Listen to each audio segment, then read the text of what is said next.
Si Ines Mirabel ay isang dalagang konduktor ng e-jeep. Matapang, palabiro at astig. Isa lang ang pangarap niya, ang makabalik sa pag-aaral matapos siyang patigilin ng kanyang malupit na magulang sa edad na 18. Isa sa pangarap ko makapagtapos ng pag-aaral at maging isang guro. Pero paano kung kahirapan naman ang hadlang para makamit yun? Si Vito Sanchez, ang CEO ng kumpanya ng e-jeep na pinagtatrabahuhan ni Ines. Chismis-chismis dahil sa pagiging malupit, straightforward at kinakatakutan ng mga taong nakakasalamuha nito. Nasaan ang report na pinapagawa ko sa'yo? Wala pa? How many times do I have to tell you? You should always be ready. Damn it, you're fired! Paano kung sa isang aksidente magkatagpo ang dalawa? Maaaring ang matapang at palaban na konduktor na si Ines ang susi upang magbago si Vito. Habang ang lalaki naman ay maging daan para matupad ang pangarap ng dalaga. Ating tunghayan ang isa na namang kwento ng pag-ibig na inihahandog sa inyo ng Tales of Siren.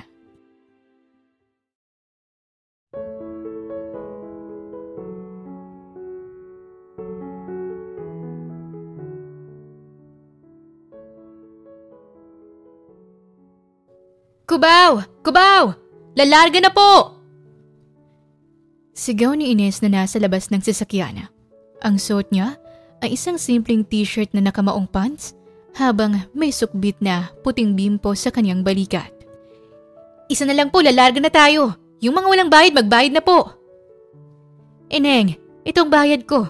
Senyor, magkano? Abay, wag niyo pong sabihin senyor kayo. Sabihin yung estudyante para mas bumata kayo. 20 lang mami, pag mayaman 40. Biro ni Ines kung kaya tumawang lahat ng nakaupong pasahero sa loob.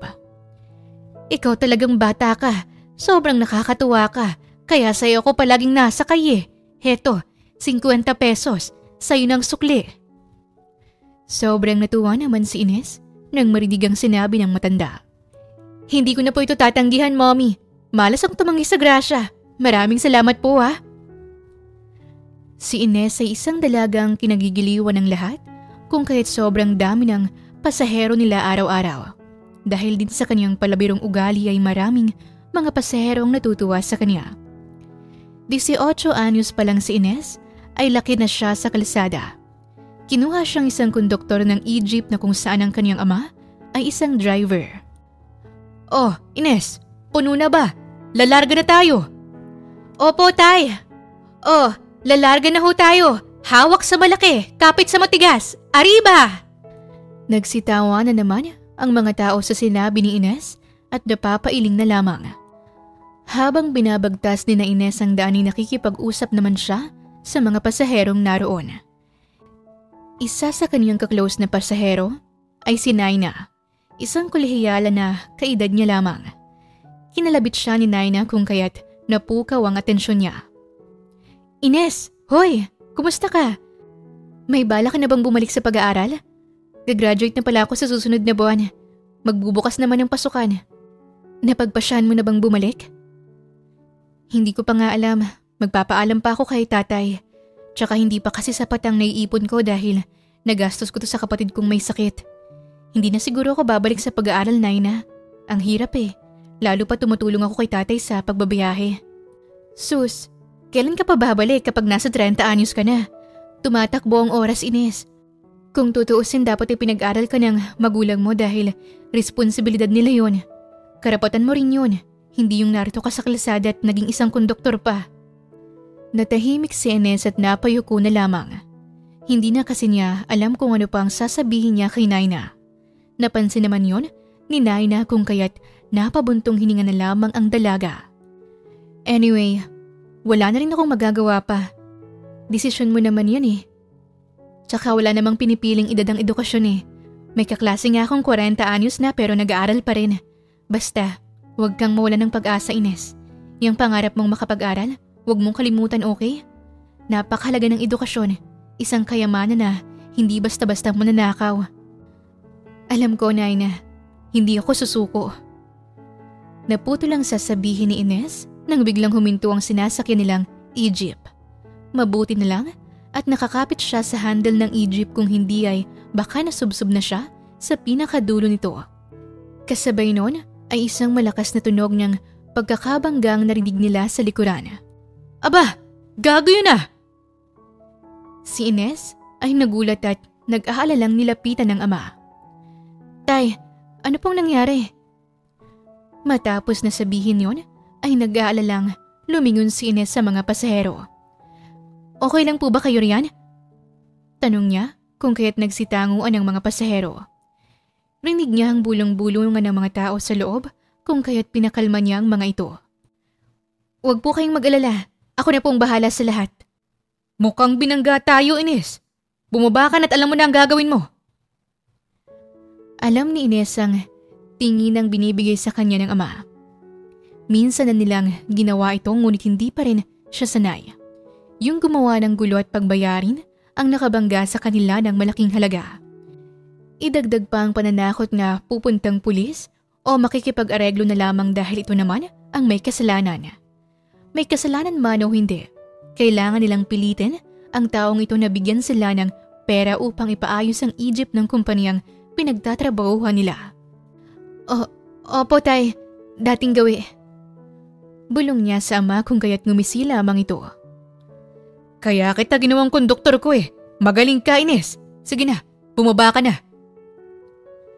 Bumaba si Ines at nakita ang isang mamahaling kotseng sedan na nakabangga sa kanilang sasakyan. Huminga siya ng malalim at galit na pinaghampas ang kotse ng may-ari. Hoy! Lumabas ka riyan! Buwisit ka? Hindi mo ba nakikita ang dinadaanan mo? Bakit mo kami binangga? Lasing ka ba ha? Ngayon ay galit na galit siya. Totoong ekspresyon yon dahil alam niyang sa ngayon mali ang taong nagdadrive ng kotse. Sino ba naman ang tangang babangga sa isang malaking sasakyan, hindi ba? Alam niyang nakahinto ito, babanggain ito. Talagang may mali ang may-ari ng kotseng ito dahil hindi man lang nakapagpreno agad. Sisigaw pa sana si Ines nang dahan-dahang bumukas ang pinto ng kotse at lumabas ang isang napakapoging lalaki. Nakasuot ito ng itim na suit at naka-shades pa. Muntik nang maakit si Ines dahil sa mala-adonis na katawan at mukha ng lalaking nasa harapan niya. Mabuti na lang at napigilan niyang maglaway sa binata. Napailing siya at kinalma ang sarili. Shit, maghunos dili ka Ines, hindi ka pwedeng madala sa alindog niya. Pagagalitan ka ng ama mo kung aangang ka lang sa kalsada. Bulong niya sa sarili, kaya naman sinigawan niya ulit ang binata. Hoy! Wala ka bang mga mata? Bulag ka ba, boy? At naka-shades ka pa habang nagdadrive ka, kaya siguro nabangga mo kami eh. Miss, whoever you are, pwede ba bago ka mag-react ng ganyan? Bakit hindi mo muna tanungin ako kung ano ba talagang nangyari? Napasilip si Vito sa sasakyan at napataas ng kilay. At kayo bang may-ari ng sasakyan na yan? Wala ka nang pakialam doon. Bayaran mong nasira sa sasakyan namin. Huwag ka na ring magtanong. Ikaw naman may kasalanan ng lahat. Uulitin ko, binangga mo ang sasakyan namin. Gets mo? Miss, hindi mo ba ako kilala? Si Vito ay natutuwa habang galit na galit ang dalaga. This is fun. Sa loob-loob niya. Sino ka ba? Wala akong pakialam kung sino ka. Bayaran mong damage ng sasakyan namin ngayon din. Mas mabuting sa police station na lang tayong mag-usap. Nakakuha na rin tayo ng atensyon and I don't like it. Sino bang driver? Ikaw ba? Nagulat si Ines sa sinabi ng binata. Hindi niya alam ang gagawin. Ngayon lang siya naka-encounter ng ganito. Bigla siyang kinabahan ngunit nilakasan niya ang loob niya. Alam niya kasing nasa tama siya at ipinaglalaban niya ito. Ang tatay kong driver at ako ang konduktor ng e-jeep na yan. Sige, pumunta tayo ng police station. Alam ko namang ako ang kakampihan ng batas dahil ako ang nasa tama. Sabi mo eh. Yan lang ang sinabi ni Vito tsaka pumasok sa kotse. Agad na bumalik si Ines sa loob ng sasakyan at kinausap ang kaniyang ama. Tay, sabi niya mas maganda raw na pupunta tayo sa police station at doon mag-areglo. Mukhang palilipatin natin ang mga pasahero ngayon. Namumroblemang sabi ni Ines sa kaniyang ama. Ano? Hindi siya pumayag na bayaran ng damage? Mukhang pumayag naman, Tay. Gusto lang talaga niyang sa police station tayo mag-aarigluhan. Narinig niya ang buntong hininga ng ama. Malas, mukhang hindi tayo makakarami ngayon. Bumawi ka. Dapat ay makakuha tayo ng malaki sa lalaking yun. Sige na, sabihan mo ng mga pasahero natin na lumipat muna ng Egypt dahil sa nangyari. Sinunod ni Ines ang sinabi ng ama. Pasalamat na lang siya at naintindihan siya ng mga pasahero. Ines, mauna na ako. Okay ka lang ba? O gusto mong samahan kita sa police station? Nag-aalalang tanong sa kanya ni Naina. Wag na, Naina. Alam kong may pasok ka pa. Kaya ko na to. Salamat. Tumango si Naina at bumaba na ng Egypt upang lumipat ng masasakyan. Napagkasunduan nila ng lalaki na pumunta sa malapit na istasyon kung kahit wala pang ilang minuto ay nakarating sila sa harap ng tanggapan. Ipinarada naman ng kanyang tatay Julio ang Egypt sa harapan at hindi man lang pumasok kaya't nagtaka si Ines. Tay, bakit pumarada kayo rito? Hindi ba't papasok tayo sa loob? Nagtatakang tanong niya sa matanda. Hindi man lang siya tiningnan ng kanyang ama bago ito sumagot sa kanya. Ines, alam mo naman siguro ang gagawin mo, hindi ba? Ikaw nang bahala sa lahat. Uuwi na ako ng bahay. Basta kailangang malaki ang makulimbat mong pera sa mayamang lalaki na yon. Tay naman, ikaw ang driver. Paano kung hanapin ka sa akin? Eh di magsinungaling ka. Sabihin mo sinugod ako sa ospital, ganon. Basta, dating gawi, okay? Tay, yan ka na naman. Ginagawa mo lang ito kapag ikaw ang mali eh. Akong pinapain mo every time na may ginagawa kang gulo. Sabihin mo nga sa akin ng totoo. Kasalanan mo bang nangyari kanina? Sinamaan lang siya ng tingin ng kaniyang ama. Eh ano naman kung kasalanan ko? Kahit naman na kasalanan ko, kailangan mo pa rin sabihin na hindi. Dahil wala tayong sapat na pera upang mapaayos yung sasakyan ng kumpanya. At kung i-report mo natin to sa kanila ay baka mawalan pa tayo ng trabaho. Naintindihan mo ba? Kaya umalis ka na. Pumasok ka na roon sa istasyon at gumawa ng gulugay ng dati. Ang dami mo pang reklamo. Ang dami mo pang satsat. Wala ka talagang silbi. Galit na sermon ng kanyang ama kung kaya't nagulat siya. Hindi siya nakapag-react agad. Ngayon lang kasi ginawa ito ng kanyang ama. Ang palagi kasing gumaganon sa kanya ay ang stepmother niya. Unti-unting kumirot ang dibdib ni Ines nang marinig ang sinabi ng kanyang ama. Paulit-ulit na pumasok sa kanyang isipan ang salitang, wala ka talagang silbi. Ikinuyom niya ang kamao at huminga ng malalim.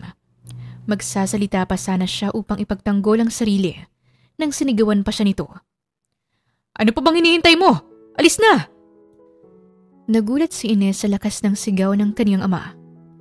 Wala siyang nagawa kundi ang bumaba sa Egypt at pumasok sa istasyon. Walang silbi? Siya? Walang silbi? Ilang taon na siyang tumutulong sa gastusin sa bahay. Ni hindi na nga siya nakapag-aral dahil sa lecheng responsibilidad at utang na loob na yan. Labis talagang nararamdaman niyang pagtatampo sa ama. Nang makapasok si Ines sa istasyon, ay kalmado na ang kaniyang sarili. Bumungad sa kaniyang lalaking kabanggaan nila at kinakausap na ang pulisya. Magandang umaga. Anong may paglilingkod po namin sa inyo, miss? Tinignan niya ng blanco ang pulis na kumausap sa kanya. Dahan-dahan niyang tinuro ang lalaking nakasuit na kasalukuyang kausap ang isang pulis. Yang lalaking yan, siya po ang bumangga sa sasakyan namin. Yupi-yupi po ang likod ng pampasaherong Egypt na sinasakyan namin kung kaya't nais ko po siyang i-report sa inyo. Sabi niya kung kaya't napalingon ang binata sa kanya. Dahil sa utos ng kanyang ama, kahit alam niyang sila ang may kasalanan, ay pinilit pa rin niyang magsinungaling. Ayaw man niyang gawin ngunit kailangan dahil tiyak mauubos na naman ang kaniyang ipon para lang sa pagpapagawa ng sira ng kanilang sasakyan. Kung ibibigay nila ito sa kumpanya, at isa sa uli ay baka magkaroon na sila ng bad record, lalo pat sila ang may kasalanan. Si Vito ay kalmadong nakatingin sa dalaga. Ang galing mo naman, miss. Kayo na nga ang may kasalanan. Ikaw pang may ganang magalit? Ikaw ang may kasalanan. Ikaw. Kaya bayaran mo kami. Hindi ako aalis dito hanggat hindi mo kami nababayaran. Miss.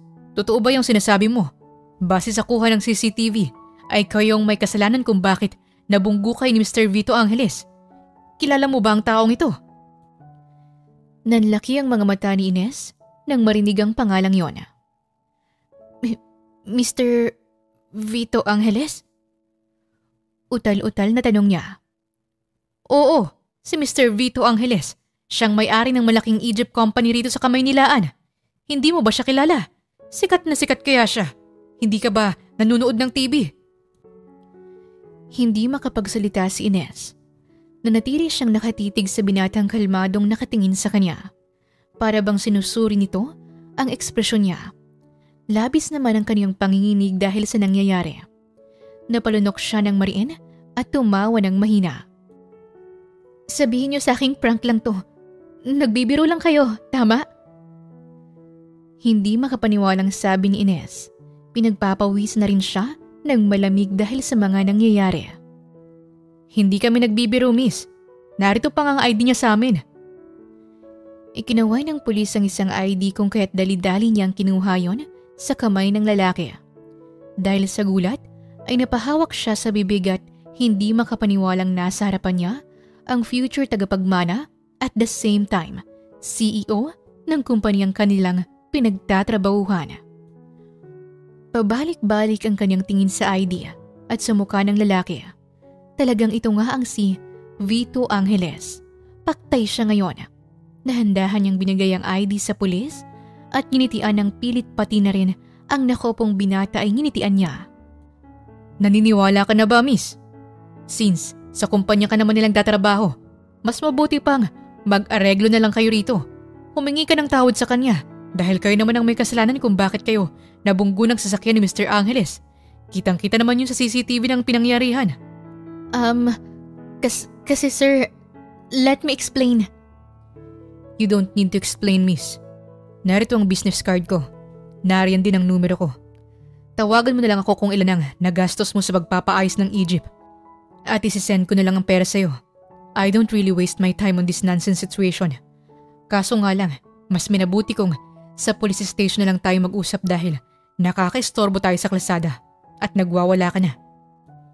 It's just, nakakahiya kapag may nakakilala sa akin at may ere pa ako sa TV na nakikipagtalo sa kalsada sa isang.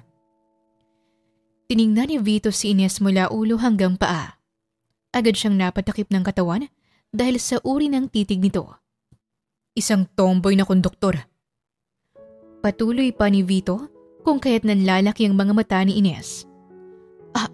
Ano? Ulitin mo nga ang sinabi mo? Ako? Tomboy? Mamang pulis, mukha ba akong tomboy sa'yo? Tanong ni Ines at nilingon ng dalawang pulis na nakatingin sa kanya. Actually, miss, base sa pananamit mo ngayon at hindi sa kinakampihan namin tong si Mr. Angeles, mukha ka talagang tomboy. Tomboy pala ha? Kung pag-umpugin ko kaya yung mga ulo nyo. Naputo lang sasabihin ni Ines nang makitang wala na roon si Mr. Vito Angeles. Kailangan pa namang makausap niya ito upang humingi ng tawad. Natatakot siyang baka ipatanggal sila ng ama niya sa kumpanya. Hindi mo ba napansin? Kakaalis lang ni Mr. Angeles oh. Habulin mo, miss. Baka magawan mo pa ng paraan yung problema mo. Lahat ng lakas niya ay inilabas niya tumakbo ng matulin, ngunit napatigil na lamang siya nang makita ang kotseng kakaalis pa lang ng istasyon. Kotse yun ni Mr. Vito Angeles. Napaupo na lamang siya sa sahig dahil sa naramdamang frustrasyon at pagod.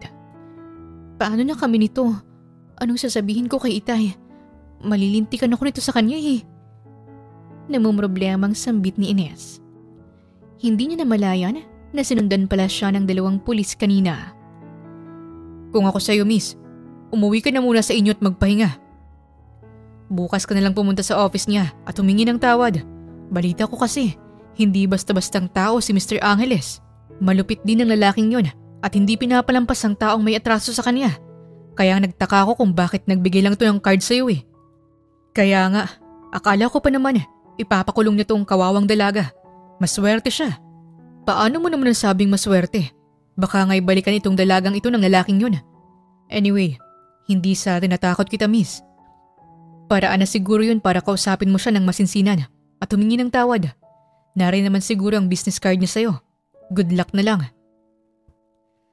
Akala niya ay pumasok ng 2 pulis sa loob ngunit ang isa lang palang pumasok. Napatingin siya sa calling card na nakalahad sa kanya. Dahan-dahan niyang kinuha yon at tiningala ang police officer. Ano ito? Nagtataka niyang tanong dito. Calling card ko yan. Kung may mangyari man ay, agad mo kong tawagan. Balita ko, kilala raw naman Yakis ang CEO na yon. Just in case. Bulong ng pulis sa kanya kung kaya't kinilabutan siya. Wala nang nagawa si Ines kundi umuwing luhaan. Wala na nga siyang nakuhang pera, baka mawalan pa sila ng trabaho ng ama niya. Paano na lang ang pang-araw-araw nila? Habang naglalakad siya sa masukal na iskinita, papunta sa kanilang bahay ay nakasalubong niyang kababata niyang si Amanda. Uy, Ines! Sasama ka ba sa amin bukas? Birthday ni Jana. Mukhang may gaganaping party sa bahay nila. Nakadress daw ang lahat. Sama ka? Tanong ni Amanda sa kanya. Ngayon ay magkasabay na silang naglakad pa uwi. Mag-alas 6 na ng gabi at kaka-out lang nito sa trabaho. Hindi ko nga alam eh. May gagawin kasi ako bukas. Wala rin naman akong susuotin para doon. At isa pa, pangmayaman lang ang party na yon.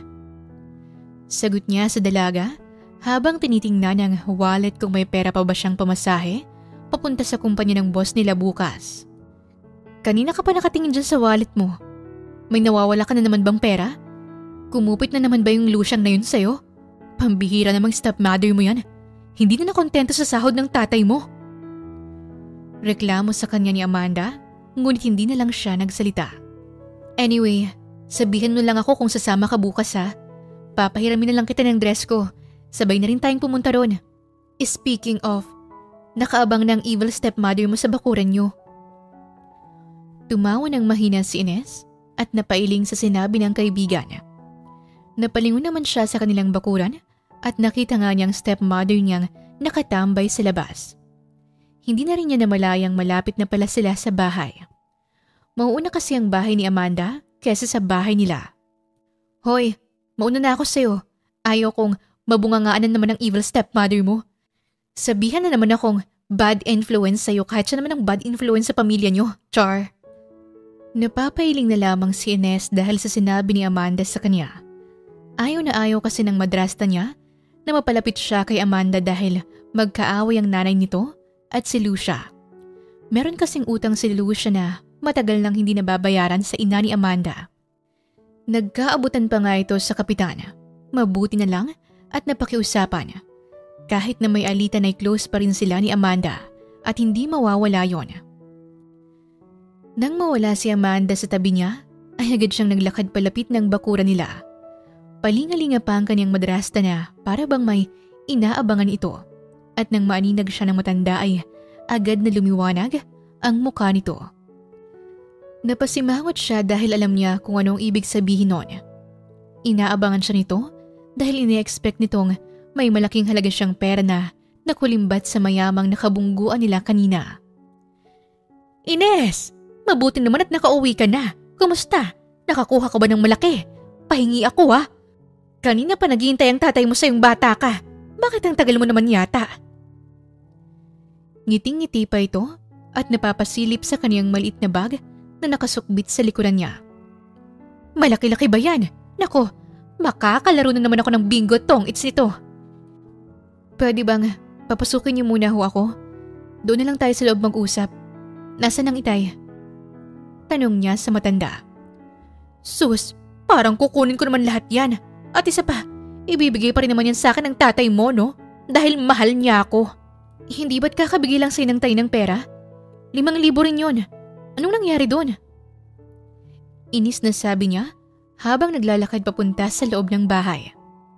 Isa pa, kung may pera man akong hawak, hindi ba pwedeng unahin muna natin yung mga utang niyo ng itay? Pati na rin ang tuition ni Lucy. Malumanay, nasambit niya sa matanda. Tangin na naman, Ines. Kailan ka pa nagreklamo sa amin ng tatay mo, ha? Wala kang utang na loob. Pinapalamon kita sa bahay na ito. Akin na nga yung bag mo. Sigaw nito at hinila ang kaniyang bag. Kinayom ni Ines ang kaniyang kamao at pinipigilang magalit kay Lucia. Ano na naman yung kaguluhan na yan? Nasa loob na nga lang kayo ng bahay, nag-aaway pa kayo. O Ines, kumustang lakad mo kanina? Nasaan ang pera? Akin na! Kita niyang hinahalongkat ni Lucia ang kanyang bag at nang makitang walang laman yon at puro kagamitan niya lang ay napasigaw ito ng malakas. Ines! Nasaan ang pera? Si Ines ay napaupo na lang sa sofa nila at hindi umimik. Hindi niya kasi alam kung ano ang sasabihin niya. Nakita niyang marahas na kinuha ng kanyang ama ang bag at pinagbubungkal yon. Nang mapansing walang pera sa loob, ay nagtataka siyang tiningnan nito. Ano? Ines? Napipi ka na ba riyan? Nasaan ang perang panggagastos natin sa pagpapagawa ng sasakyan? Malilintikan tayo kapag nalaman ng management ang nangyari sa sasakyan natin. Alam mo naman siguro yun, hindi ba? Ines, magsalita ka! Baka ginastos na niya lahat, Julio, kaya walang maipaliwanag sa atin. Sinasabi ko na nga bang walang yayang anak mo eh. Kita mong magtutuition pang kapatid niyang si Lucy. Makasarili. Doon na sumabog si Ines dahil sa sinabi ng kaniyang madrasta.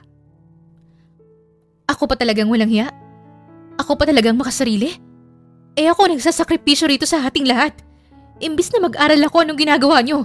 Sa edad na 18 ay pinagtrabaho niyo na ako at hindi na pinag-aral.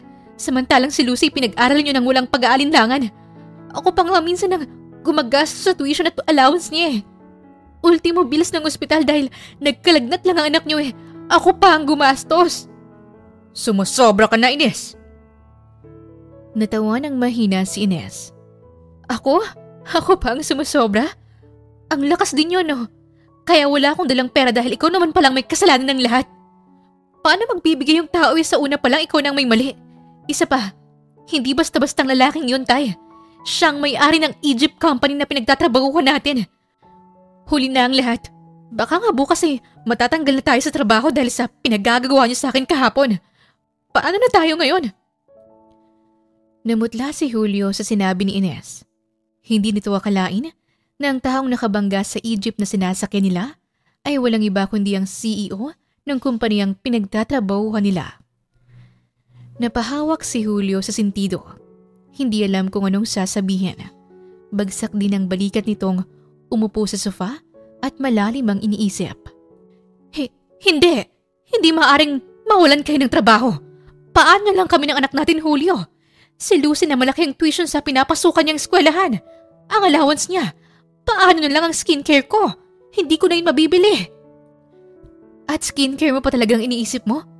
Kahit ano pang gamitin mong pagpapaganda, hindi ka naman gaganda dahil masama pa rin ang budhi mo. Walang-wala ka naman sa ganda ng nanay ko. Panunoy ang sabi ni Ines sa madrasta. Ba't sumusobra ka na, ha? Lalapitan sana ni Lucia si Ines nang biglang sumigaw si Julio. Ano ba kayo? Tumigil na nga kayo. Ines, kailangan mong pumunta sa kumpanya at kausapin ng lalaking yun. Humingi ka ng tawad sa kanya at magmakaawang wag tayong alisin sa trabaho.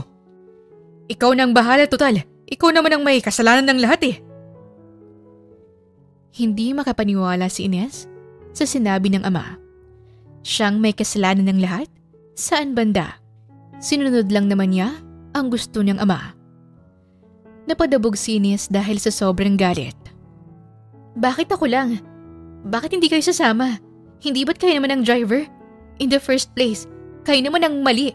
Una pa lang. Basta. Pumunta ka ron at wag na wag kang babalik dito hanggat hindi mo napapakiusapan ng CEO na yun. Kung pwedeng landiin mo, gawin mo. Tutal, nasa sapat na edad ka naman na. Ama ko ba talaga kayo? Bakit kayo ganyan? Sana hindi na lang kayong naging ama ko. Ha? Wala ka nang magagawa kung nagpalaki sa'yo. Pinalamon kita rito at pinatira sa pamamahay ko.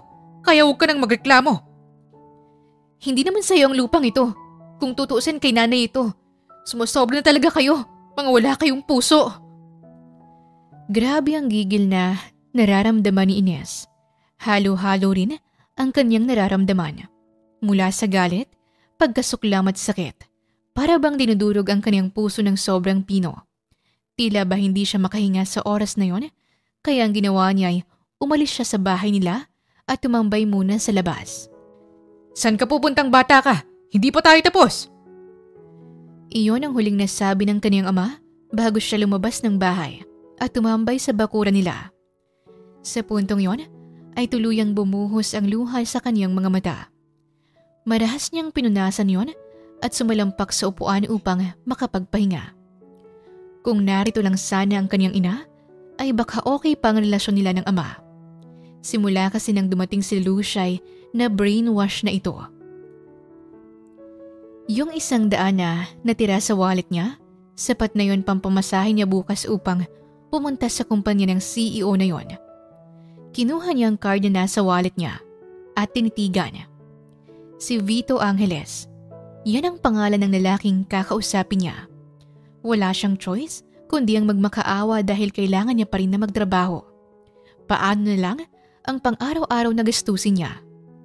Siya lang naman ang inaasahan ng pamilyang yon. Kung hindi sana sugarol at palautang ang mga magulang niya, baka nasa mabuting kalagayan sila. Nakapag-aral pa sana siya. Napakaswerte nga ni Lucy at hindi nito naranasan ang kalagayan niya ngayon. Nagulat siya nang makita si Lucy na nasa harapan ng bahay at may kasamang lalaki. Hinalikan pa nito ang dalaga sa labi tsaka umalis na. Halatang may edad na ang lalaking yon, kung kaya't napakunot ang noo niya. Ate? Gulat na sabi ni Lucy nang makita siya. Sumeryoso ang mukha niya. Sino yon, Lucy? Ang tanda-tanda na nun ah. Alam ba ito ng nanay mo? Umiwas ng tingin si Lucy sa kanya at huminga ng malalim. Alam ni nanay pero hindi alam ni tatay ate. Yung tuition ko pala, kahapon pang exam namin at hindi ako pina-exam ng professor namin. Meron ka bang extra dyan? Pag-iba ni Lucy ng paksa. Wala akong pera. Wala akong mabibigay sa'yo. 100 na nga lang ang natira sa wallet ko eh. Hingan mo ang magaling mong ina. At isa pa, huwag mong iibahin ng paksa. Sinong lalaking yun? Si Lucy napaikot ng mga mata. 20 anyos na taong gulang pa lang si Lucy at nag-aaral pa ito. Kaya labi siyang nag-aalala para sa kapatid. Kahit may favoritism ay tinuturing pa rin niyang kapatid ang dalaga. Isa rin yun sa pangarap niya noon, ang magkaroon ng kapatid kaso nga lang, maagang kinuha ng Diyos ang ina niya. May-ari yun ng malaking talyer na malapit dun sa university na pinapasukan ko. Okay ka na? Nasagot ko na bang tanong mo? Siya nagbibigay ng allowance ko. Hindi naman sila nagbibigay ng pera sa akin kaya naghahanap na lang ako ng paraan. Ano? Binibigyan kita ng allowance ah. Nasaan na yun? Malamang, ginagastos ni nanay para sa online casino niya. Hindi naman niya inaabot yun sa akin. Anyway, papasok na ako ate. Maaga pa ako bukas. Pumasok na lang kung matutulog ka na. Kinuyom ni Ines ang kanyang kamao. Hindi niya alam kung anong ire-react sa kapatid. Nagsakripiso siya. Nagparaya siya at nagtrabaho para lang makapag-aral si Lucy. Kahit na medyo may kamahalan ang tuition nito dahil yon ang kagustuhan ng mga magulang nila. Gustong-gusto niyang pumasok para may matutunan at makahanap ng maganda at regular na trabaho. Kahit na hadlang ang kahirapan ay sisikapin niya makapagtapos ng pag-aaral. Pero itong kapatid niya, mas inuna pang makipag-boyfriend at suportado pa ng ina. Nadagdagan na naman ang isipin niya. Nalaman pa niyang hindi binibigay ng kanyang madrastang ambag niya sa allowance ng kapatid. Ano na ang gagawin niya? Sobrang sawa na siyang pakisamahan ng itinuring niyang pamilya. Nakatayo si Ines sa gitna ng malaking lobby ng kumpanya. Nakasuot siya ng simpleng puting t-shirt, maong na pantalon at may nakasabit pang bimpo sa kanyang balikat na ginamit niya kanina dahil sa sobrang init ng panahon. Dala-dala rin niya ang kanyang maliit na bag habang papasok ng building. Nang makapasok siya sa loob ay laking gulat niya nang papasukin siya ng guard. Siguro hindi rin kasi mahigpit ang guard doon dahil marami naman ang taong naglalabas-masok sa loob. Ang sinabi lang niya sa guard ay may kikitain siya at isa siyang konduktor ng isang Egypt na pagmamay-ari ng kumpanya, kaya malugod siya nitong pinapasok. Habang naglalakad siya ay narinig niya ang bulong-bulungan ng empleyadong naroon. Nakasuot ang mga ito ng corporate attire kung kaya't bigla siyang nailang. Siya lang kasing bukod tanging nakasuot ng simpleng damit sa loob. Nakaramdam ng hiya si Ines, ngunit pinagsawalang bahala niya lang yon. Sa isip niya, wala siyang mapapala kung paiiralin niya ang hiya. Sino yan? Mukhang ang cheap ng suot niya. Buti pinapasok siya ng guard, no? Mukhang galing sa palengke eh. Anong ginagawa niya rito? OMG, tingnan mo, butas pang t-shirt niya. Rinig niya ang tawanan ng lahat. Kinalma niya ang sarili at lumapit sa reception area. Ayaw na niyang patulan pa ang mga babaeng ito. Miss, nasaan ang office ni Sir Vito Angeles? Kailangan ko kasi siyang makausap eh. Tiningnan naman siya ng receptionist mula ulo hanggang paa. May appointment ka ba? Napakunot ang noo ni Ines. Appointment? Wala eh, pero importante kasi. Kung wala kang appointment, hindi ka pwedeng basta-basta na lang umakyat sa taas at kausapin si Mr. Vito Angeles. Putol nito kung kaya't napakamot siya sa ulo. Paano ba makakuha ng lintik na appointment na yan? Ang arte naman ng patakaran na to. Nang marinig ang boses ni Ines, si Vito nakakapasok lang ng building ay nagsalita. May problema ka ba sa patakaran ko? Nang marinig ni Ines ang boses ni Vito, ay agad na nawala ang pangamba niya. Lumiwanag ang kanyang mukha sabay sabing, Sir Vito, sa wakas, mabuti na lang at nakita kita rito. Gusto sana kitang makausap. Tinaasan lang siya ng kilay ni Vito. At sino ka naman? Rinig niya ang pagtawa ng mahina ng receptionist. Hindi naman pala kilala ni Sir pero ang lakas ng loob na makipagkita sa kanya. Iba rin ang babaeng to. Sinamaan lang niya ng tingin ang dalawang babaeng nagbubulungan sa gilid niya. Sir Vito, ako ito. Yung babaeng nasa police station kahapon. Ibinigay mo pa nga sa akin tong card mo. Sabi mo i-kontakin kita. Tumango si Vito sa dalaga. Kung tutuusin, nang makita niya ito ay agad niya itong nakilala. Hindi lang niya pinahalata sa babae. Follow me. Yan lang ang narinig niya mula sa lalaki at nagsimula na itong maglakad papasok. Bago pa man makalis si Ines sa reception area, ay inilabas niya ang kanyang dila sa dalawang babae na parabang tinutokso pa niya. Gulat na gulat ang mga ito dahil kilala pala ng boss nila ang dalagang nasa harapan nila. Ano kayo ngayon? Sabi ko sa inyo, kilala ko si Sir Vito eh. Di pahiya kayo. Matapos na sabihin yon, ay sumunod si Ines kay Vito. Nang makapasok ang dalawa sa loob, ay pinaupo siya ng binata sa malaking sofa kaharap ng table ng lalaki. Anong ginagawa mo rito? Bakit mo ko gustong kausapin? Hindi ba't nag-usap na tayo na babalik ka lang dito kapag Pinutol niyang sasabihin tsaka dali-daling lumuhod sa binata. Boss, patawarin niyo po sana kami. Alam kong mali na sinisi kita kahapon pero huwag niyo po sana kaming sisantihin ng tatay ko. Ipapaayos ko po ang sasakyan pero hindi ko na po kayo kukulitin sa gastusin. Si Vito ay napakunot ng noo dahil sa sinabi ng dalaga. Kung tutuusin, wala naman siyang balak na sisantihin ito. Aware siya na balak siyang iskamin ng babaeng ito dahil nakwento na ng mga pulis ang gawain ng babae. Pero sabi naman ng mga kapulisan, ang dalagay mabait at napipilitan lang dahil sa walang hiyang ama nito. Kilalang dalaga na masipag at masigasig na konduktor. Sinakripisyo nito ang mga taon na nakapag-aral sana para lang matustusan ang pamilyang wala namang pagpapahalaga sa kanya. Ano bang sinabi ko sa iyo kahapon? Hindi ba't binigay ko ang card na yan para kontakin mo ako kung ilan ang nagastos nyo sa pagpapaayos ng sasakyan? Umiling si Ines. Narealize ko kasi na hindi tama ang gagawin ko.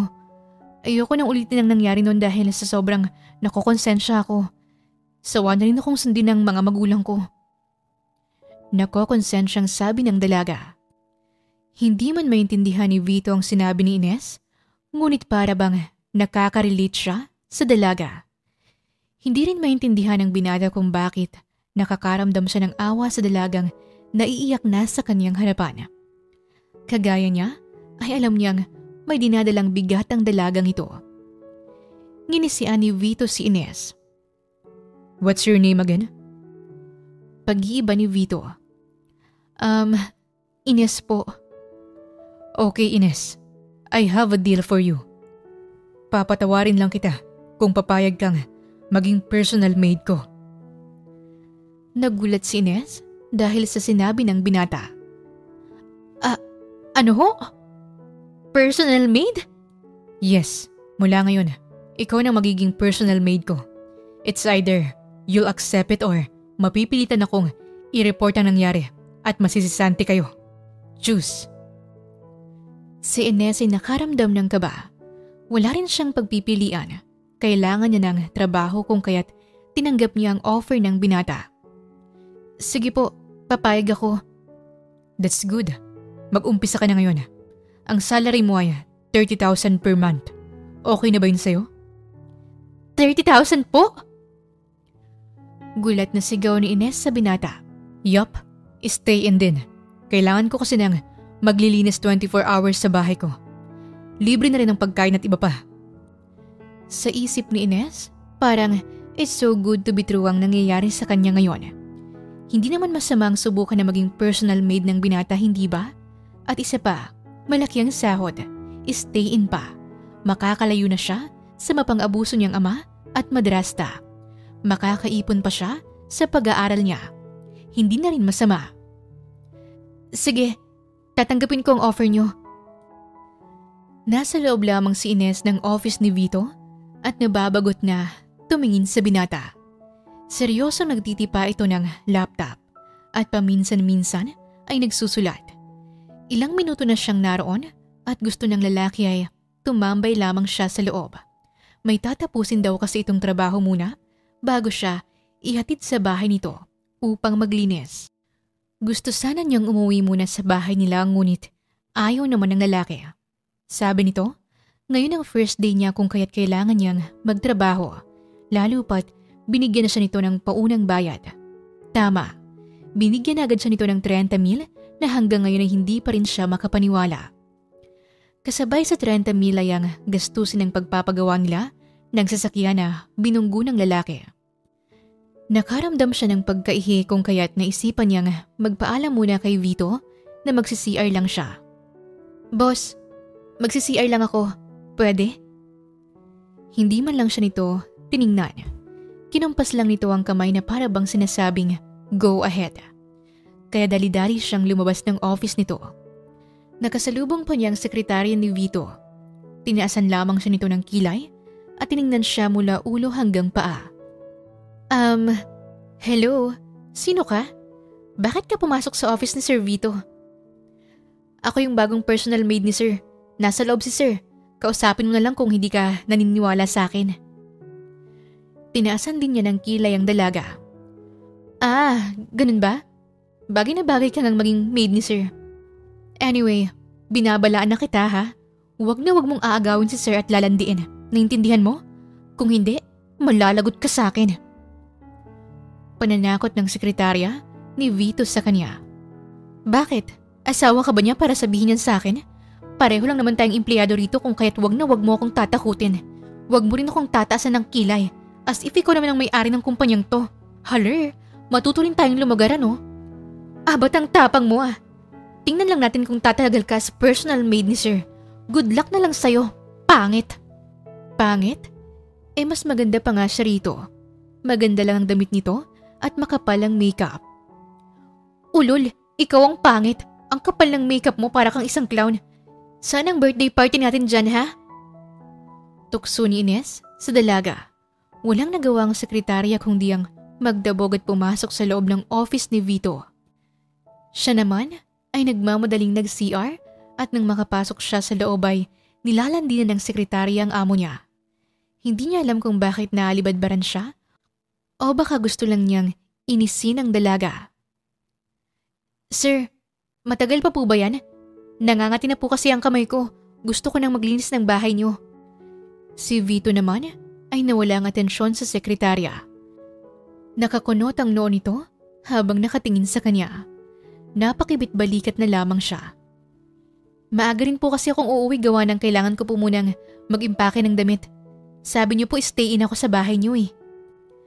Kita niya ang pagkagulat ng sekretarya ni Vito sa sinabi niya. Stay in po siya, sir? Hindi po ba magagalit ang magulang niyo kapag nagpatira kayo ng isang babaeng napulot niyo lang sa kalsada at hindi niyo naman kilala? Tanong ni Jen na nakatayo sa gilid ng binata. Walang magagalit, Jen. Alam ko ang ginagawa ko. Sekretarya ka lang kung kahit wala kang karapatang questionin lang desisyon ko. Gustong humalakhak ni Ines dahil binaran ni Vito ang dalaga. Nginisian niya ang dalaga kung kaya't sinamaan siya nito ng tingin. Si Vito naman ay tumingin kay Ines tsaka nagpatuloy sa pagsasalita. Huwag ka na munang umuwi. Sa bahay ka na, mag-dinner at matulog. Can't you see the weather? Umuulan ng malakas. Baka nga baha pa sa kalsada. Sabi ni Vito sa kanya. Kita nga sa labas ang malakas na ulan, para bang magbabagyo. Hindi talaga siya makatawid dahil bahanan naman ang barangay nila. Subalit ang matulog sa bahay ng kanyang amo ay hindi niya inaasahan. Though, gagawin naman niya yon pero hindi kagaya nitong ganung kaaga. Ikaw rin, Secretary Jen. Sumama ka sa amin upang kunin ang mga papeles sa bahay ko. Kailangan ko yun para sa meeting natin bukas. Si Secretary Jen ay sobrang natuwa dahil sa sinabi ng amo. Agad na binilatan pa nito si Ines at inirapan. Para bang sinasabi ng babae na, ano ka ngayon? Kailangan pa rin ako ni Sir Vito. Walang nagawa si Ines kung hindi sundin ang bago niyang boss. Nang makababa sila sa building, ay pinagtitinginan pa sila ng mga empleyado. Ngunit nanatili siyang nakataas ang noo dahil wala naman siyang masamang ginagawa. Si Vito ay nauna nang lumabas. Sunod siya at nasa likuran nila si Secretary Jen. Agad na nilapitan ng mga empleyado si Secretary Jen at nagtanong. Miss Jen, sino yung babaeng kasama niyo? Mukhang hindi naman siya empleyado rito ah. Bulong na sabi ng dalaga, sapat na marinig ni Ines. Bagong personal maid ni Sir Vito. Huwag niyo lang pansinin. Ako nang bahala sa kanya. Talaga ba, Miss Jen? Nako, ikaw lang ang bukod tanging dalagang pinagkakatiwalaan ni Sir Vito. Huwag kang papayag na landiin lang ng babaeng yun si Sir. Sa'yo pa rin ang boto namin. Kahit na malupit ang amo namin, ikaw pa rin ang nagpapakalma sa binata. Bagay na bagay talaga kayong dalawa. Of course, ako pa ba? O sige na, aalis na kami. Pupunta kasi kaming bahay ni Sir Vito. Kilig na sabi ni Jen sa mga empleyado. Napakaswerte naman ni Miss Jen. Sana all na lang nakakapasok sa bahay ng boss. Nang marinig ni Ines ang bulong-bulungan ng grupo, ay napairap na lamang siya. Dali-dali siyang sumunod sa kanyang amo dahil nasa labas na ito ng building. Nang makalabas siya, ay bumungad sa harapan niya ang isang bagong sasakyan ni Vito. Seryoso siyang tinitigan at sinenyasan pa siyang pumasok na. Hop in. Bilisan mo't nagmamadali ako. Malamig na sabi ni Vito sa kanya kung kaya't agad niyang binuksan ang pintuan ng backseat. Subalit hahawak na sana siya sa handle nang biglang inatras ni Vito ang sasakyan. Napaawa ang labi niya dahil sa sobrang gulat. Nasa ilang metro ng distansya ng sasakyan sa kanya kung kaya't nagtataka siyang lumapit sa binata. Pinagtitiripan mo ba ako? Tanong niya nang sandaling nasa tapat na siya ng kotse. Nakabusangot pa siya habang nakatingin ng masama sa binata.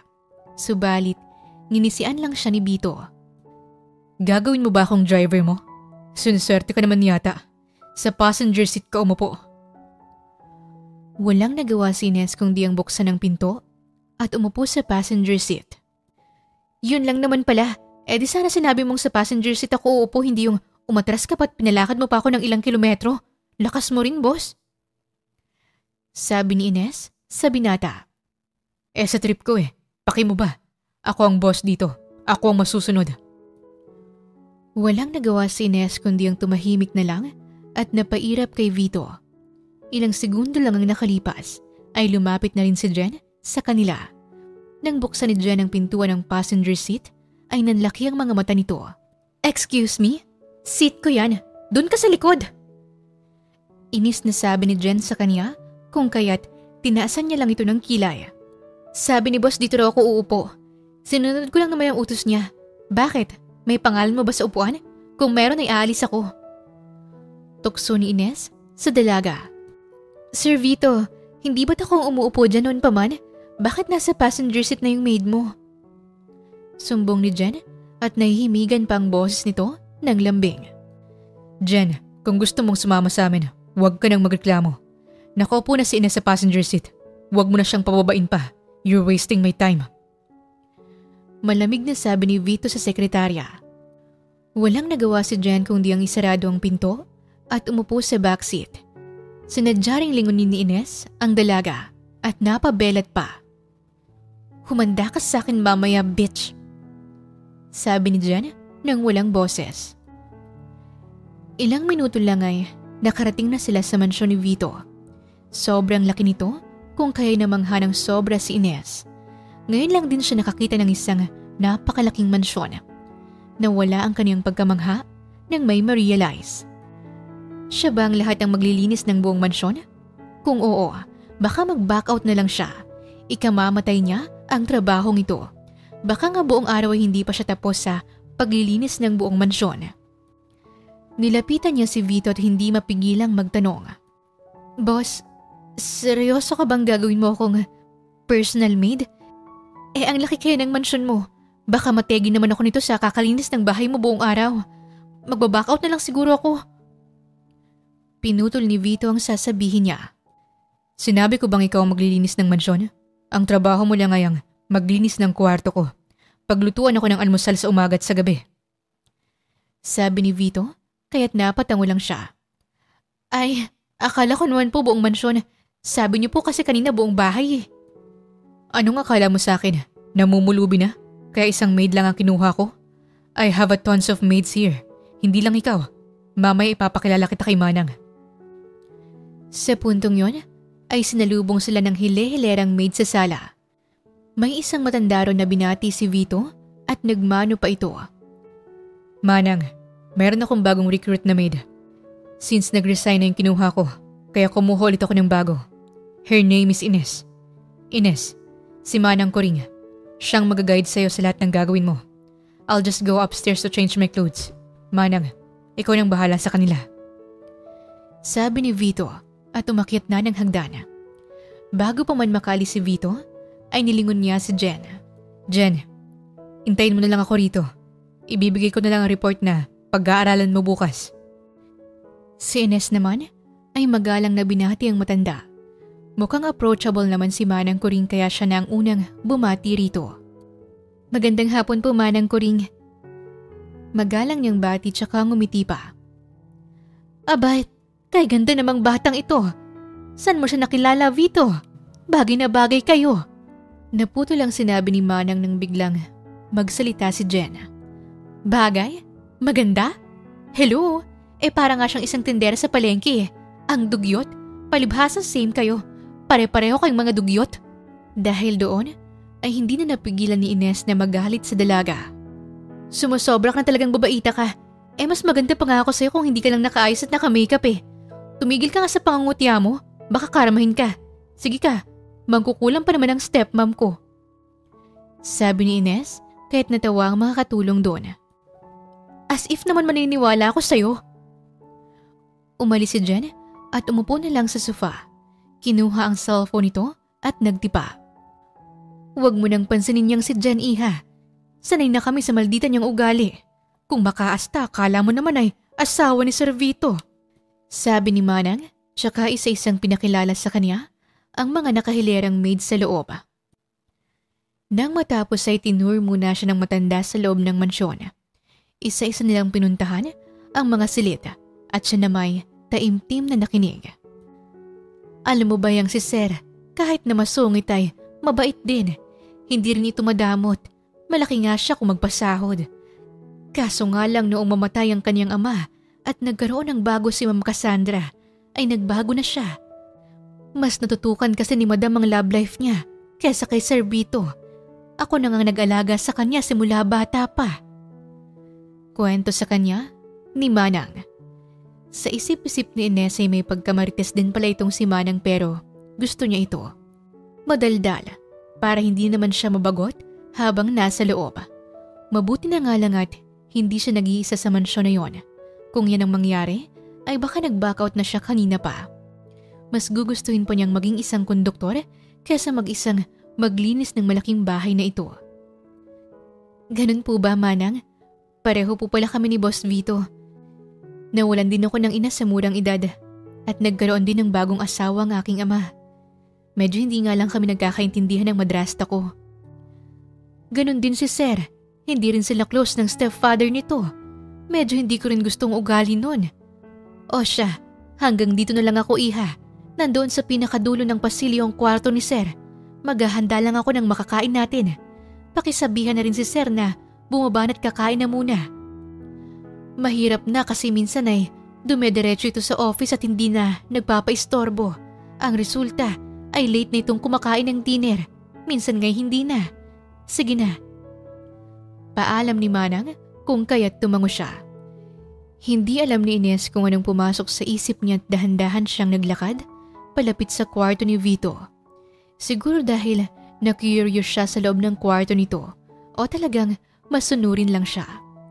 Yun naman kasi ang trabaho niya. Sabi pa naman ni Manang sa kanya ay bawal lang aanga-anga sa loob ng bahay. Kapag ganon, agad na sisisantihin ni Vito. Kumatok muna siya ng marahan hanggang sa ilang segundong nakalipas ay walang sumagot. Sir Vito? Tawag niya't nilakasan na ang katok ngunit 1 minuto nang nakalipas ay wala pa ring sumasagot mula sa loob.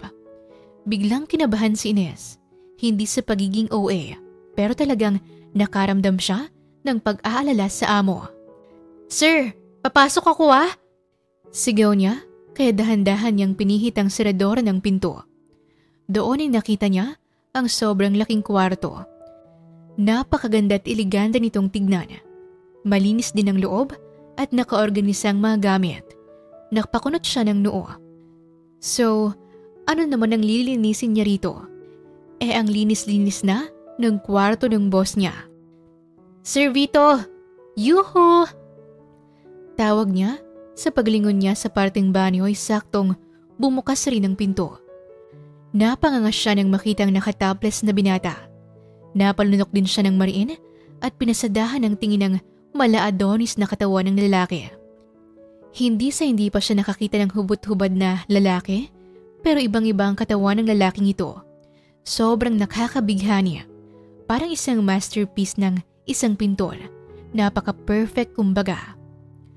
Ang malaki nitong muscle, ang 6-pack abs na parabang sumisigaw sa kanya na hawakan niya ito. Napailing siya ng marahas, tsaka kinalma ang sarili. Bakit ka narito? Bakit ka pumasok sa loob ng walang paalam? Sunod-sunod na tanong ni Vito sa kanya. Kasi, ano nga ba? Tanong niya sa sarili habang nauutal-utal. Tila ba nawala siya sa wisyo ng sandaling yon. Aakitin mo rin ba ako? Kagaya nila? Makahulog ang tanong ng binata sa kanya. Isa ka rin ba sa babaeng ipinadala ng stepfather ko para akitin ako? Patuloy pa nito kung kaya't nanlalaki ang kaniyang mga mata. Hoy Vito Angeles, sino may sabi sa'yong gusto kitang akitin? Ni hindi nga kita type eh. Isa pa, narito ako dahil pinapasabi ni Manang na kakain na raw. Assuming ka naman. As if naman ang ganda ng katawan mo. Mas maganda pa nga ang katawan ng crush kong si Lee Min-ho. Katwiran ni Ines. Kita niya ang pagngisi ni Vito tsaka dahan-dahang tumango. Oh, I see. Pakilak na lang ang pinto. Walang habag na sabi nito kung kahit nanlaki ang mga mata ni Ines. Napataki pa siya ng kaniyang katawan dahil sa sobrang gulat. Ito na ba? Gagamitin niya na ba ang calling card na binigay ng pulis sa kanya? Talaga bang pervert ang lalaking ito? Kakakilala lang nila pero meron na itong masamang balak sa kanya? Diyos ko Lord, napa-cross sign pa si Ines. Sir, huwag naman po. Masyado pang maaga. Virgin pa po ako. Hindi po ako gaya ng babaeng katulad dyan na kahit sino na lang ay pumapatol sa iba. Mabait po akong dalaga. Maawa kayo sa akin. Naiiyak na sabi ni Ines habang pinagsiklo pa ang 2 kamay upang magmakaawas sa binata. Dahan-dahang kumunot ang noo ni Vito nang ma-realize ang sinabi ng dalaga at natawa siya ng mahina. Sa isip-isip ni Vito, patawa talagang babaeng ito. Kahit ano na lang ginagawa ng mali siya. Naalala tuloy ni Vito ang nangyari nung nabangga niyang sinasakyan ito. Napakatapang ngunit ngayon para itong kawawang tuta na nagmamakaawa sa kanya. What are you thinking? Napakarumi naman ang iniisip mo. Bago ka umalis, ilak mo ang pinto ng kwarto ko.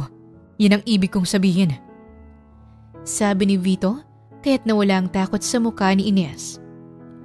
Napatuwid ang dalaga ng tayo, tsaka napakamot sa ulo. Ay, ganun po ba sir? Akala ko naman, sige po, aalis na ako. Naputol ang kanyang sasabihin nang biglang nilapitan siya ni Vito. Nagulat siya nang makitang nasa harapan na agad niya ito. Naamoy niya ang shower gel ng lalaki kung kaya't napabuntong hininga siya. Ang bango naman ng boss niya, sobrang nakakahalina. Ano ito? Tape ba to? Sa'yo ba to? Nahulog mo yata sa sahig. Sabi ni Vito at napayuko upang kunin ng isang bagay sa sahig. Nang makita ni Ines ang hawak-hawak ni Vito, ay nagulantang siya ng bongga. Nakita niya lang naman na hawak-hawak ng boss niyang nip tape niyang ginagamit. Uminit ang kanyang mukha at pilit na kinukuha ang nip tape niya sa kamay ng binata. Ngunit tinaas lang ni Vito at sinusuri pa. Ano muna ito? Mukhang sticky pa. Para saan to? Curious na tanong ni Vito kung kahit sobrang nakaramdam ng hiya si Ines. Boss, akin na. Hindi yan isang bagay na basta-basta mo lang paglalaruan. Amin na yan. Naiinis na sabi ni Ines habang tumatalon-talon upang abutin ang nip tape niya na hawak ng binata. Sir, amin na. Personal things ko yan. Hindi mo magugustuhan kapag nalaman mo kung ano yan. Shit naman oh. Pilit na tinutulak ni Ines si Vito hanggang sa hindi niya namalayan na natumba na pala silang dalawa. Mabuti na lang at sa malambot na kama sila napahiga. Sa puntong yon, nanlaki ang mga mata ni Ines dahil na-realize niyang lumapat ang labi niya sa malambot na labi ng binata. Napapikit siya ng mariin hanggang sa ilang segundong lumipas, humugot siya ng lakas upang makaalis sa ibabaw ng binata. Nang makatayo siya, ang una niyang ginawa, hinanap niya muna ang nip tape sa kamay ng binata. Ngunit bigla siyang namroblema nang makitang wala na ito sa kamay ng lalaki. Napakamot siya sa ulo, tsaka nagsalita. Ano ba yan? Sobrang kulit kasi. Nawala na tuloy yun. Utal-utal na sabi ni Ines at pilit na pinapakalma ang sarili. Kahit si Vito ay ganun din ang nararamdaman. Mabilis itong tumayo ngunit sa hindi inaasahang pagkakataon, dumausdos pababa ang tuwalya ng binata. Napasigaw si Ines kung kaya't mabilis na tinakpan ni Vito ang bibig ng dalaga. Nagpupumiglas ang dalaga, ngunit malakas si Vito kung kaya't hindi siya nakakawala. Ungo lamang niyang naririnig sa loob. Si Manang naman ay nag-aalala na dahil ang tagal bumalik ni Ines. At nang marinig ang sigaw ni Ines sa loob ng kwarto ng binata, ay dali-dali itong pumasok.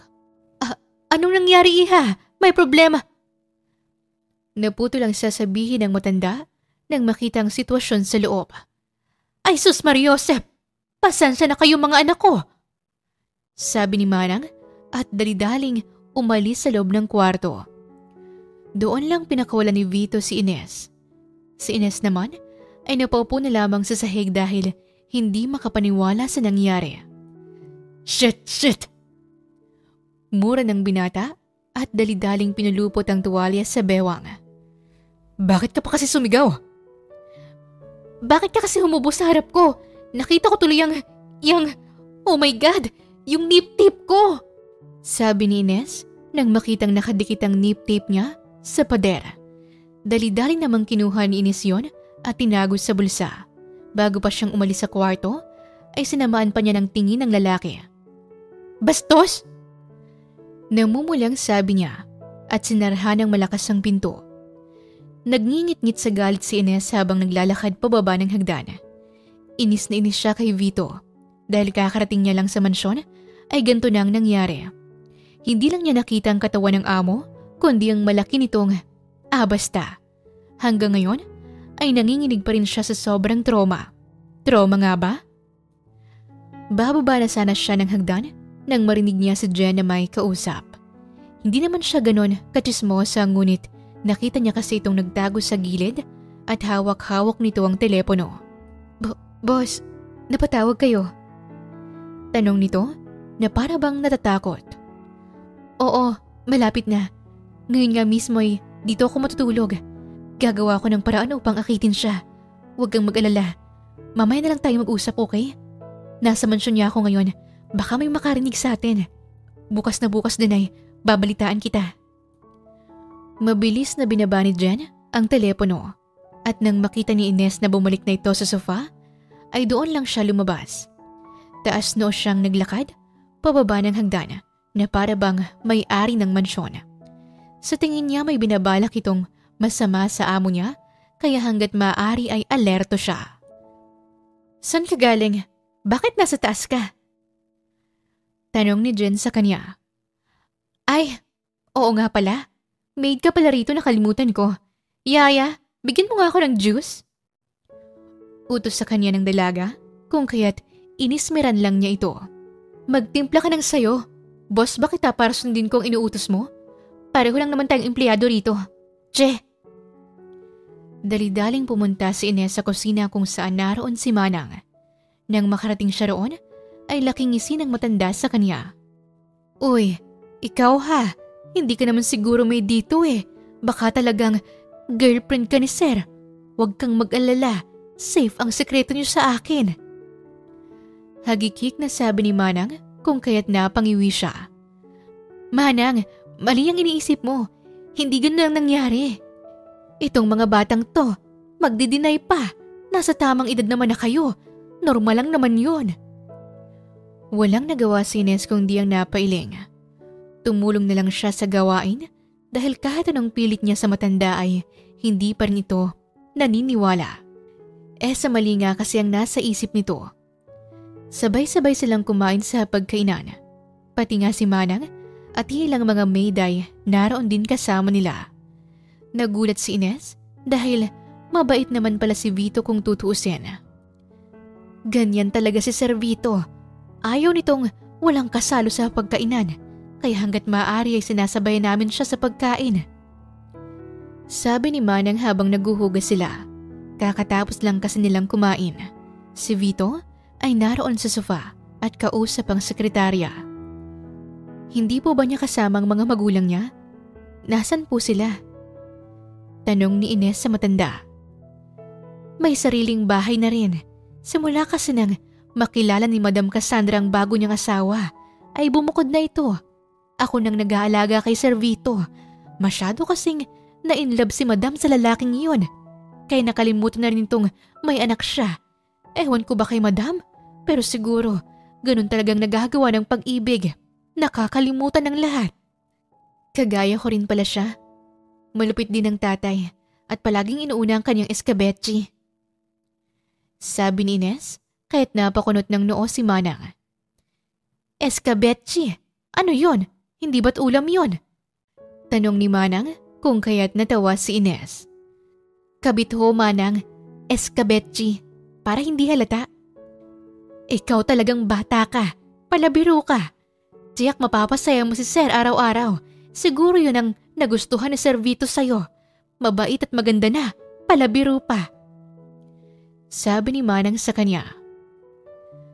Manang, mali nga yung iniisip mo. Walang kamit mukha ba akong clown para pasayin siya araw-araw?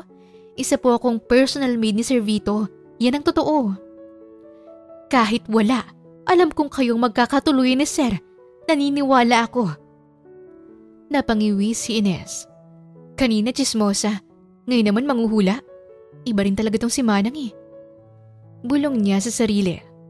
Mabuti na lang at hindi yon narinig ng matanda. Sir, medyo masakit kasi ang tiyan ko gawa ng hindi ako natunawan. Pwede po bang dito na rin na muna ako matulog? Gabing-gabi na rin at wala akong sasakyang dala. Sabi ni Jen sa among si Vito. Ipapatid na lang kita kay Manong Jan. Huwag kang mag-alala. Aray ko! Ouch! Sumasakit talaga, sir. Kahit saan na lang po ako matulog ay okay lang. Hindi ko na rin po talaga kayang bumiyahe lalo pat maulan sa labas. Katwiran ni Jen at napapahawak pa ito sa tiyan. Anong nangyari po, sir? Masakit po ang tiyan niya. Nag-aalalang tanong ni Manang. Kukuha lang ako ng gamot at tubig. Sabi ng matanda at dali-daling umalis. Naiwan naman doon si Ines, Vito at Jen sa sala. Baka itatay mo lang yan, Jen. Pansin ko madami kang nakain kanina, kaya siguro sumasakit ang tiyan mo.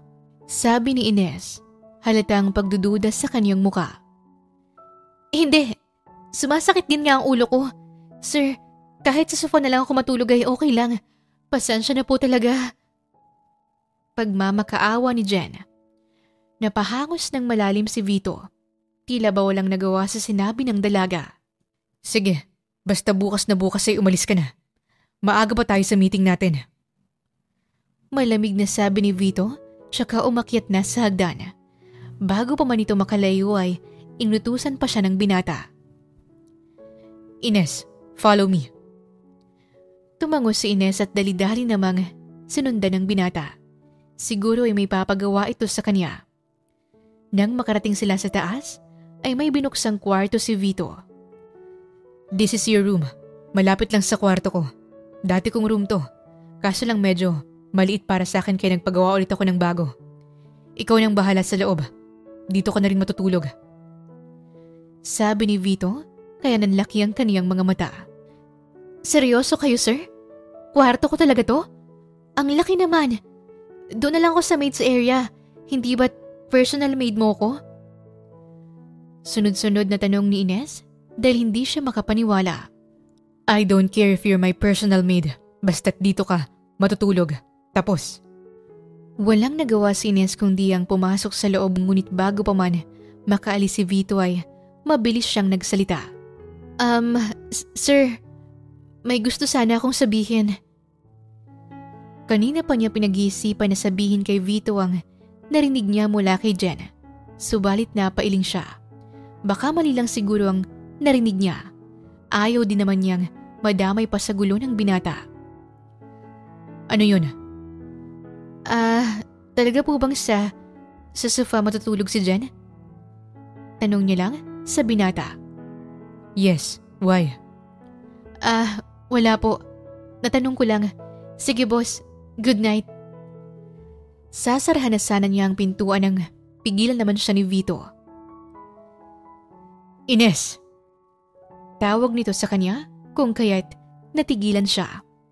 Kitang-kita niya ang namumulang tenga ni Vito. Tungkol sa nangyari kanina. I'm sorry. Hindi ko naman alam na personal thing mo pala yun. And about the kiss. Hindi ako hihingi ng sorry doon. Cause I like... Wait lang. First kiss ko yun tapos hindi ka malang hihingi ng sorry? Aba, suniswerte ka naman yata, mister. Sabi ni Ines. Natigilan lang siya nang biglang humalik ulit si Vito sa kanya. That's our third kiss. Wala ka ng first and second kiss. Sabi ni Vito, tsaka siya nginisyan. Hoy! Magnanakaw ka ng halik! Kasambot na sa trabaho ko? Walang yakang manya ka. Hindi ka na nakakatuwa. Inis na sabi ni Ines sa lalaki. Kung hindi lang niya ito taypay baka naglulupasay na siya sa sobrang inis at iyak. Subalit, nagustuhan naman niya ang first kiss niya kaya hindi na siya umangal pa. Napatakip ng mukha si Ines dahil naramdaman niyang namumulan na naman ang mukha niya. At anong third kiss? Pang second nila yon. Ganun ba talagang lalaking yun? Kakakilala lang namin pero may pakis na siya. Type niya ba ako? Bakit niya ako hinalikan? Letseng lalaking yun? Mabilis na sinarahan ni Ines ang pintuan ng kwarto niya. Rinig na rinig niya ang halakhak ni Vito kaya't napasalampak na lamang siya sa kama. Maghahating gabi na ngunit hindi pa rin siya makatulog dahil sa halik kanina na binigay ni Vito sa kanya. Napatalokbong siya ng kumot dahil sa sobrang frustration. Ano ba itong nararamdaman niya? Hindi mawala sa isip niyang halik ng lalaking yon. Para bang sobrang pamilyar nito na hindi niya maintindihan. At ano yung third kiss? Pangalawang beses pa lang naman silang nag-kiss ng lalaking yon. Nakakabaliw. Bumalik sa realidad si Ines nang marinig niyang yapak sa labas ng silid. Biglang tumibok ng mabilis ang kanyang puso dahil sa sobrang kaba. Paano kung si Vito yon? Rinig niyang marahang katok sa labas. Napatampal siya ng noo dahil naiwan niyang bukas ang pinto. Sir, natutulog ka na ba? Malambing na sabi ni Jen sa binata. Akala nito'y kwarto yun ng boss nila. Sir Vito, papasok na ako Sobrang lamig po kasi sa babae Malambing na sabi ni Jen kung kaya't napalunok ng mariin si Ines. Walang ilaw sa loob ng kwarto.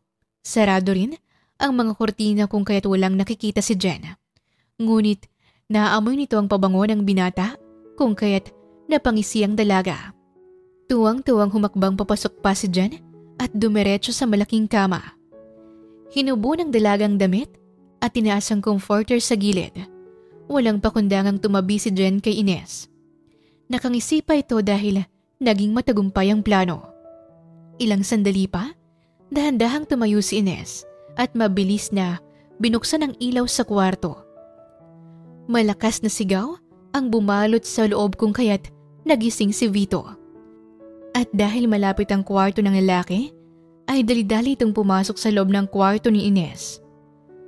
Anong nangyayari rito? Oh my God! Bakit ka nakahubo? Ilang tao pa bang makikita kong nakahubad sa araw na ito? Diyos ko naman! Shit! Damn it! Sir Vito, let me explain. Madilim na tiningnan ni Vito ang dalaga. Hindi man lang nito pinansin na nakahubad pa rin si Jen sa harapan nila. Then explain. You better tell me the truth kung hindi malilintikan ka sa akin. Sabi ni Vito sa sekretarya niya. Sumunod lang naman ako sa dad mo. Inutusan niya akong akitin ka. Sorry Sir Vito. Bigyan mo pa ako ng isang pagkakataon. Kailangan ko po kasi talaga ng pera ngayon. Pasensya na po kayo. It's just that I really need some money. Kailangan mo pala ng pera. Bakit hindi mo iningatan yung posisyon mo? Ngayon, irarason mo sa akin yan. Alam kong may relasyon din kayo ng stepdad ko. Knowing him, lahat ay pinapatulan niya. You better get out of here. Now, you're fired. Hindi na kita kailangan. Dun ka sa stepdad ko. Since tauhan ka naman pala niya. Nangako kasi siyang bibigyan niya ako ng pera once na makuha niyang kumpanya niyo. Nag-hysterical na sabi ng sekretarya ni Vito. Ni hindi nila alam ang sinasabi nito. Napahikbi si Jen sa labis na kahihiyan. Hindi naman ito sukat akalain na maling silidang napasukan. Sabi kasi ng boss nito ay malapit sa hagdan ng kwarto ng anak niya, ngunit hindi naman pala. Palpak ang plano nila. Tiyak malilintikan siya. Mawawalan pa siya ng trabaho. Walang nagawa si Jen kundi ang umalis sa silid matapos nitong magpalit. Si Vito at Ines ay nanatiling nasa loob ng silid. Okay ka lang ba? Tanong ni Vito sa dalaga. Tumango si Ines tsaka umupo na lamang sa kama. Huminga siya ng malalim at napatulala. Medyo nagkaroon siya ng trauma dahil sa nakita niya kanina.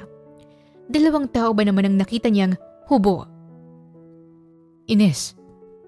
Tawag pa ni Vito sa kanya. Doon na siya natauhan. Ha? Okay lang naman ako. Medyo hindi lang nakaget over sa nangyari kanina. Anyway, narinig ko ang usapan nila ng tinatawag niyang boss. Sinabi niya nga akitin ka niya at siya na raw ang bahala. Pasensya na boss kung hindi ko sinabi sa'yo. Ayoko rin lang madamay sa gulo. Mukhang balak pang agawin ng stepdad mo yung kumpanya niyo. Napahinga ng malalim si Vito at napaupo rin sa kama. Well, ganyan ang buhay ko. Simula kasi nang mawala ang dad, nag-train na akong mamalakad ng kumpanya. Magulo, boring, at puro trabaho lang. Yung stepdad ko, he's cruel. Gagawin niyang lahat upang mapabagsak ako. Ultimo ang sekretarya ko'y ginagamit nito. Papalit-palit na nga ako ng sekretarya. Si Jen lang ang nagtagal. Hindi ko naman in-expect na isa rin siya sa masisilo sa pera ng matandang yun. Galit na sabi ni Vito sa kanya. Pareho pala tayo ng estado ng buhay. Hindi lingid sa kalaman mo na isa akong konduktor, hindi ba? Hindi na rin ako nakapagtapos ng pag-aaral dahil ayaw ng stepmom ko. Alam ko may pera naman sila at ayaw lang talaga nila akong pag-aralin.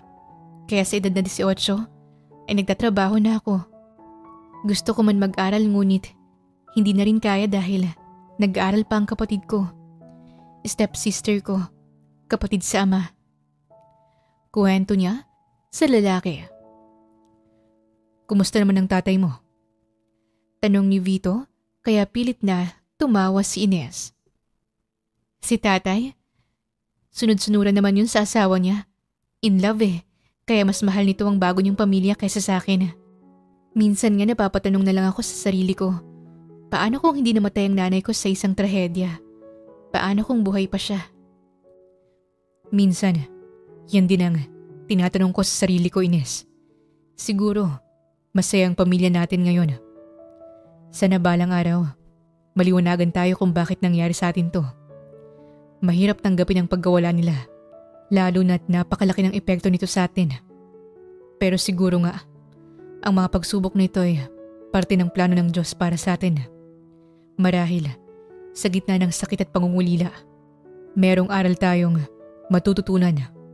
Yun ay ang maging matatag. Simula nung nakausap si Ines at Vito ng masinsinan, ay naging malapit ng dalawa sa isa't isa. Isang linggo na rin siyang naninirahan sa binata at hindi niya na-feel na isa siyang personal mate. Kapag lilinisan naman niya ang kwarto ng binata, ay sobrang malinis na ito. Hindi niya alam kung sinadya ba nitong wag magkalat o talagang organisadong tao lang ang amo niya. Kaso nga lang, panay ang utos nito. Sobrang palautos kung kaya't noon naman binabawi ang lakas niya. Minsan, tumawag ito sa kanya habang naglilinis siya ng kwarto nito. Nasa kumpanya na kasi ang binata at oras na rin ng trabaho. Ines, narin bang ballpen ko? Pakidala nga rito sa kumpanya at kailangan ko. Sabi ni Vito sa kabilang linya. Kumunot ang noo niya dahil sa sobrang pagtataka. Boss, seryoso ka? Ballpen? Kailangan mo ng ballpen? Tanong niya ulit para makasigurado. Yes, I need my ballpen. Napakamot sa ulo si Ines at hindi makapaniwalang sinabi. Boss naman, ballpen lang ang dami niyan sa kumpanya niyo. Ano bang ballpen ang kailangan mo? Yung ballpen ko sa drawer. Kunin mo at yan lang gusto kong gamitin. Wala siyang nagawa kundi ang sundin ang sinabi ng binata. Nang makita niya ang ballpen na tinutukoy nito, ay normal lang na brand yon at hindi naman mamahalin. Minsan, ibang trip ng amo niya. Nang makalabas siya sa mansyon, ay naghihintay na si Manong dyan sa kanya. Nginitian siya nito at binate.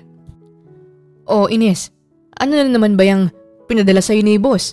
Mukhang araw-araw ka nalang pinapupunta sa kumpanya. Tama nga ang sinabi ni Manang. Bet ka ni Sir Vito, lalo pat sobrang gumanda ka't naging babae sa ayos mo ngayon. Nagpapaganda ka siguro kay Sir, no? Tuksong sabi ni Manong dyan sa kanya. Naramdaman niyang uminit ang pisngi niya kung kaya't napaiwas siya ng tingin. Ikaw talaga Manong dyan? Hindi yan totoo. Isa pa, magkaibigan lang kami ni Sir Vito. Maid niya ako at… Ay sus, alam ko na yan. Dumating din ako sa ganyan. Pinapapunta ka palagi ni Sir sa kumpanya dahil gusto ka nitong makasama at palaging makita. Alam mo bang late at hindi na umuwi yan si Sir sa mansyon pero nung dumating ka, araw-araw nang umuwi. Nagbago na talaga si Sir Vito simula nung dumating ka. Iba rin talagang alindog ng isang Ines Mirabel. Mahabang litanya ni Manong Jan kung kahit mas lalo pang namula ang pisngi ni Ines. Manong Jan talaga, mag-drive na nga lang kayo at baka pagalitan na naman ako ng amo natin kapag matagalan tayo. Sabi ni Ines. Ganyan palagi ang setup nila. Walang araw sa isang linggo na pinapapunta siya ng lalaki sa kumpanya at doon lang tumambay. Wala siyang ginagawa noon pero fix pa rin naman ang sahod niya. Konti na lang talaga, maniniwala na siyang bet talaga siya ng lalaki. May panahon din na nasa pagkainan sila at sabay-sabay na kumakain. Nagulat siya nang paghimayin din siya ng lalaki ng tahong. Habang nag-uusap sila ni Manang, ay hindi niya namalaya na meron ng pagkain sa plato niya. Para mo naman akong ginagawang bata riyan, boss. Kaya ko namang maghimay ng hipon at tahong. Nahihiyang sabi ni Ines sa binata. It's okay. Tapos na akong kumain. Isa pa, nag-i-enjoy ko naman sa pakikipagdaldalan kay Manang. Ipagpatuloy mo lang yan. Go on. Malambing na sabi ni Vito sa kanya. Walang nagawa si Ines kundi ang ngumiti ng pilit. Salamat, boss. Bait mo ngayon Ngayon mo lang na-realize na mabait si Sir Vito, iha. Ikaw nga palagi ang inaasikaso nito. Paborito mo pang ulam ang niluluto namin araw-araw. Sasabihin lang ni Sir na paborito rin niya pero talagang sinusunod lang nito ang gusto mo. Bulong ni Manang sa kanya. Talaga bang walang namahamagitan sa inyo ni Sir Vito? Tanong ni Manang sa kanya. Wala nga po, Manang. Swear.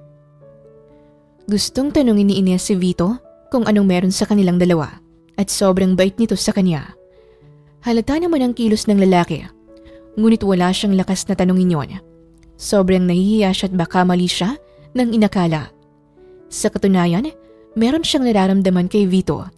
Simula nung hinalikan siya nito, ay hindi talaga siya maka-move on. Gabi-gabi niyang napapanaginipan yon. Doon lang kasi niya nararamdaman ang pagbilis ng tibok ng puso niya. Halos hindi siya makahinga dahil sa sobrang kilig. Isang gabi habang natutulog siya, ay naalimpungatan siya sa isang masamang panaginip. Pawis na pawis siya habang malalim na humihinga. Bumalik ulit ang isang trahedyang nangyari sa kanila ng ina niya. Isang trahedya na nagpabago ng buhay niya. Ang kaniyang ina ay kasama niyang magbakasyon sa isang probinsya ng Leyte kung saan doon nakatira ang kaniyang lolo't lola. Subalit nang papauwi na sila, ay isang trahedyang bumalot sa barko. Bumunggo ito at iilan lang ang nakaligtas. Kumunot ang noon niya nang maalala ang isang batang lalaking kasakasama niya noon. Kung hindi dahil sa batang lalaking yon, ay matagal na siyang patay. Subalit hindi na rin niya nakita pang batang lalaki. Kinalma ni Ines ang sarili at bumaba upang uminom ng tubig. 11:00 na ng gabi, kung kaya't tulog na ang mga tao sa mansyon. Nang makababa siya, ay sakto namang tumunog ang kanyang telepono. Napakunot noo siya nang makitang si Lucy pala ang tumatawag. Himala, naaalala pa pala siya ng kapatid niya. Nang sagutin niya ang tawag, ay rinig niya ang kakaibang paghangos ni Lucy sa kabilang linya. Ate Ines, nariyan ka ba? Ate Ines, tulungan mo kami. Ikaw lang ang bukod tanging makakatulong sa amin dito. Nagulat si Ines nang marinig ang takot sa boses ng kapatid. Nakaramdam siya ng pag-aalala dahil doon. Anong nangyari? Si nanay at tatay, dinampot sila ng mga pulis sa pagkakasalang estafa. Wala kaming perang maipapiyansa. Hindi naman pumayag ang mga na-scam ni nanay na iatras ang kaso. Malaki-laki rin kasi ang nakuha nila. Sabi ni Lucy sa kanya. Ilan ba ang nakuha nila? Bakit kasi ginawa nila yon? Saan ang perang pinapadala ko sa inyo? Hindi pa ba sapat yun? Inis na sabi ni Ines sa kapatid. Pasensya ka na ate. Kinuha ni nanay ang allowance na binibigay mo sa akin. Nalulong na sila sa online sugal at hindi ko na rin sila mapigilan. Ayokong sabihin to sa'yo dahil alam kong babalik ka rito at sesermonan sila. Paanong nasama si tatay sa kaso? Hindi ba't busy yun sa pagpapasada? Nang malaman niyang nagbibigay ka naman sa akin ng allowance ay hindi na to nagtrabaho pa ate. Kasama niya si nanay sa pagsusugal. Naiiyak na sagot ni Lucy sa kanya. Nang sandaling narinig ni Ines na tinatawag siyang ate ni Lucy, ay medyo gumaan ang pakiramdam niya at tila ba natunaw ang kanyang puso. Alam niya sa puntong yon ay okay na silang dalawa ni Lucy. Natahimik si Ines ng ilang segundo. Maya-may tinawag ulit siya ng kapatid. Hayaan mo sila, Lucy. Kailangan nilang matuto sa kasalanang ginawa nila. Hindi kasi sila magbabago kung ito-tolerate natin sila. Ikaw, mag-focus ka na lang muna sa pag-aaral mo. Ako na rin ang bahala kina nanay at tatay. Huwag mo na silang isipin. Malapit ng exam mo. Siya nang nagpapaaral kay Lucy. Binigyan niya rin ng kondisyon ng dalaga na huwag nang makipagkita roon sa may-ari ng talyera malapit sa university na pinapasukan nito. Sumang-ayon naman ang dalaga sa kondisyon niya. Hindi lang siya makapaniwala na pati allowance ng kapatid ay kinukuha pa rin ng mga magulang nila. Sige po ate, maraming salamat. Hindi ko na rin maatim ang mga pinagagagawa nila. Ako nang nahihiya sa kanila. Pasensya na ate at gabi nang tinawagan pa kita. Mag-iingat ka riyan. Ako na rin ang bahala sa bahay natin. Kain natin to, Ate Ines. Doon ay nakahinga ng maluwag si Ines. Siguro, time na talaga na bigyan ng leksyon ng mga magulang nila. Gumawa na rin ng Diyos upang bigyan sila ng aral sa lahat ng masamang ginawa nila. Nagulat si Ines nang biglang may nagsalita sa likuran niya. Gusto mo bang tulungan ko ang mga magulang mo? Ay kabayo, ano ka ba naman sir? Para kang kabote, bigla-bigla ka na lamang sumusulpot. Bulalas na sabi ni Ines sa lalaki. Kabayo? Ngayon naman kabote. Ano ba talaga? Natatawang sabi ni Vito sa dalaga. Seriously speaking, I'm sorry if I accidentally heard your conversation with your sister. Pero gusto ko sanang makatulong sa inyo kung papayag ka. Narinig kong nakasuhan daw ng staff ang mga magulang mo. Sumeryoso ang mukha ni Ines nang marinig ang sinabi ng binata. Hindi na Sir Vito, kailangan nilang matuto. Huwag nating itotolerate ang mga masasamang gawain nila. Porket magulang natin sila, gagawin na nila ang lahat. Matagal na ako nagtitimpi sa kanila. Ngayon na nagkaroon na ng pagkakataon na magbago sila, hindi ko na yung papalampasin. Sabi ni Ines sa binata. Nilapitan ni Ines si Vito at hinawakan ng kamay. Dahan-dahan niyang pinisilyon at marahang ninitian ang binata. Sana ikaw rin, Vito. Sana bigyan mo rin ng tsansang palayain ang sarili mo sa traumang binigay ng mga magulang mo. Alam kong marami ka nang naipong ebidensya upang mapakulong ang stepfather mo. Yung pambababae niya, sabihin mo na sa nanay mo. Tulungan mo siyang mamulat sa katotohanan ginagamit lang siya ng ama-amahan mo dahil gusto nitong makuha ang kumpanya niyo. Alam kong wala ako sa posisyon para sabihin to pero naiintindihan mo naman siguro ang ibig kong iparating sa'yo, hindi ba? Alam mo Ines, tama ka. Sobrang laki ng pasasalamat ko sa'yo dahil pinarealize mo sa akin kung ano ang dapat kong gawin. Matagal ko na sana itong ginawa ngunit iniisip ko lang ang mom ko. Baka hindi niya ako paniwalaan. Mas taktan lang lalo ako at hindi ko makaya. Ngayon na, nandito ka na. Nakahanda na akong sabihin sa kanya ang totoo. Wala na rin akong pakialam kung itakwil man niya ako basta't nasabi ko ang totoo sa nanay ko. Sabi ni Vito kaya't napangiti ng malamya si Ines. Umupo silang magkahawak kamay sa sofa. Nakatitig habang nakangiti sa isa't isa. Para bang sa oras na yon, sapat nang magkasama sila. Pareho sila ng nararamdaman. Malakas na tibok ng puso na para bang lalabas na ito sa dibdib ng dalawa. Masayang masaya si Vito habang nakatingin kay Ines. Sa wakas ay nakahanap na siya ng taong masasandalan. Ang malungkot na binatang si Vito ay nakuha na ring ngumiti ng totoo. Ang buhay niyang miserable ay unti-unti nang nagkakulay. You know what? Ikaw lang talaga nagpapakalma sa akin. Kapag kasama kita ay lumilinaw ang lahat. Ako ang bituin na nawawala sa dilim at ikaw naman ang buwan na gumagabay sa akin. Giving a light to my world. Your presence is my most effective medicine to my chaos. You're the miracle I never thought I'd find, Ines. Simula nang makilala kita, hindi ka na nawala sa isipan ko. Ines, I just want to tell you that Alam ni Ines kung anong sasabihin ni Vito. Hindi siya tanga para hindi maramdaman na may gusto si Vito sa kanya. Ang lahat ng ginagawa nito sa kanya, ang panakanakang tingin nito sa tuwing tumatambay siya sa kumpanya, lahat ay napapansin niya. May alam siya ngunit ayaw niya lang magtanong sa binata. Panalangin niya noon na sana mangyari ang araw na ito. Ngunit nagkaroon siya ng problema ngayon. Napagdesisyonan na rin niyang bumalik sa pag-aaral upang magkaroon ng magandang future. Kung makikipagrelasyon man siya sa binata, ay yung may pagmamalaki na siya. Ayaw niyang isipin ng iba na ginamit niya lang si Vito. Meron din akong sasabihin sa iyo, Vito. Putol ni Ines sa sasabihin ng binata. Kumunot ang noo ni Vito tsaka dahan-dahang tumango. Ano yun, Ines? Gusto ko sanang magpaalam na magre-resign na ako bilang personal maid mo. Kailangan ko kasing bumalik sa pag-aaral. May sapat na akong ipon para sa amin ni Lucy. Matagal ko nang pinag-iisipan to. Ngayon na nagkaroon na ako ng pagkakataon, ay hindi ko na ito papalampasin. Sabi niya sa lalaki. Kita niya ang pagdaan ng lungkot sa mga mata ni Vito. Oo, alam niyang panira siya ng magandang moment. Magkakaroon na sana siya ng love life ngayon. Siguro nga, pinagmumura siya ng mga magulang niya dahil malaking isda na pinakawalan pa niya.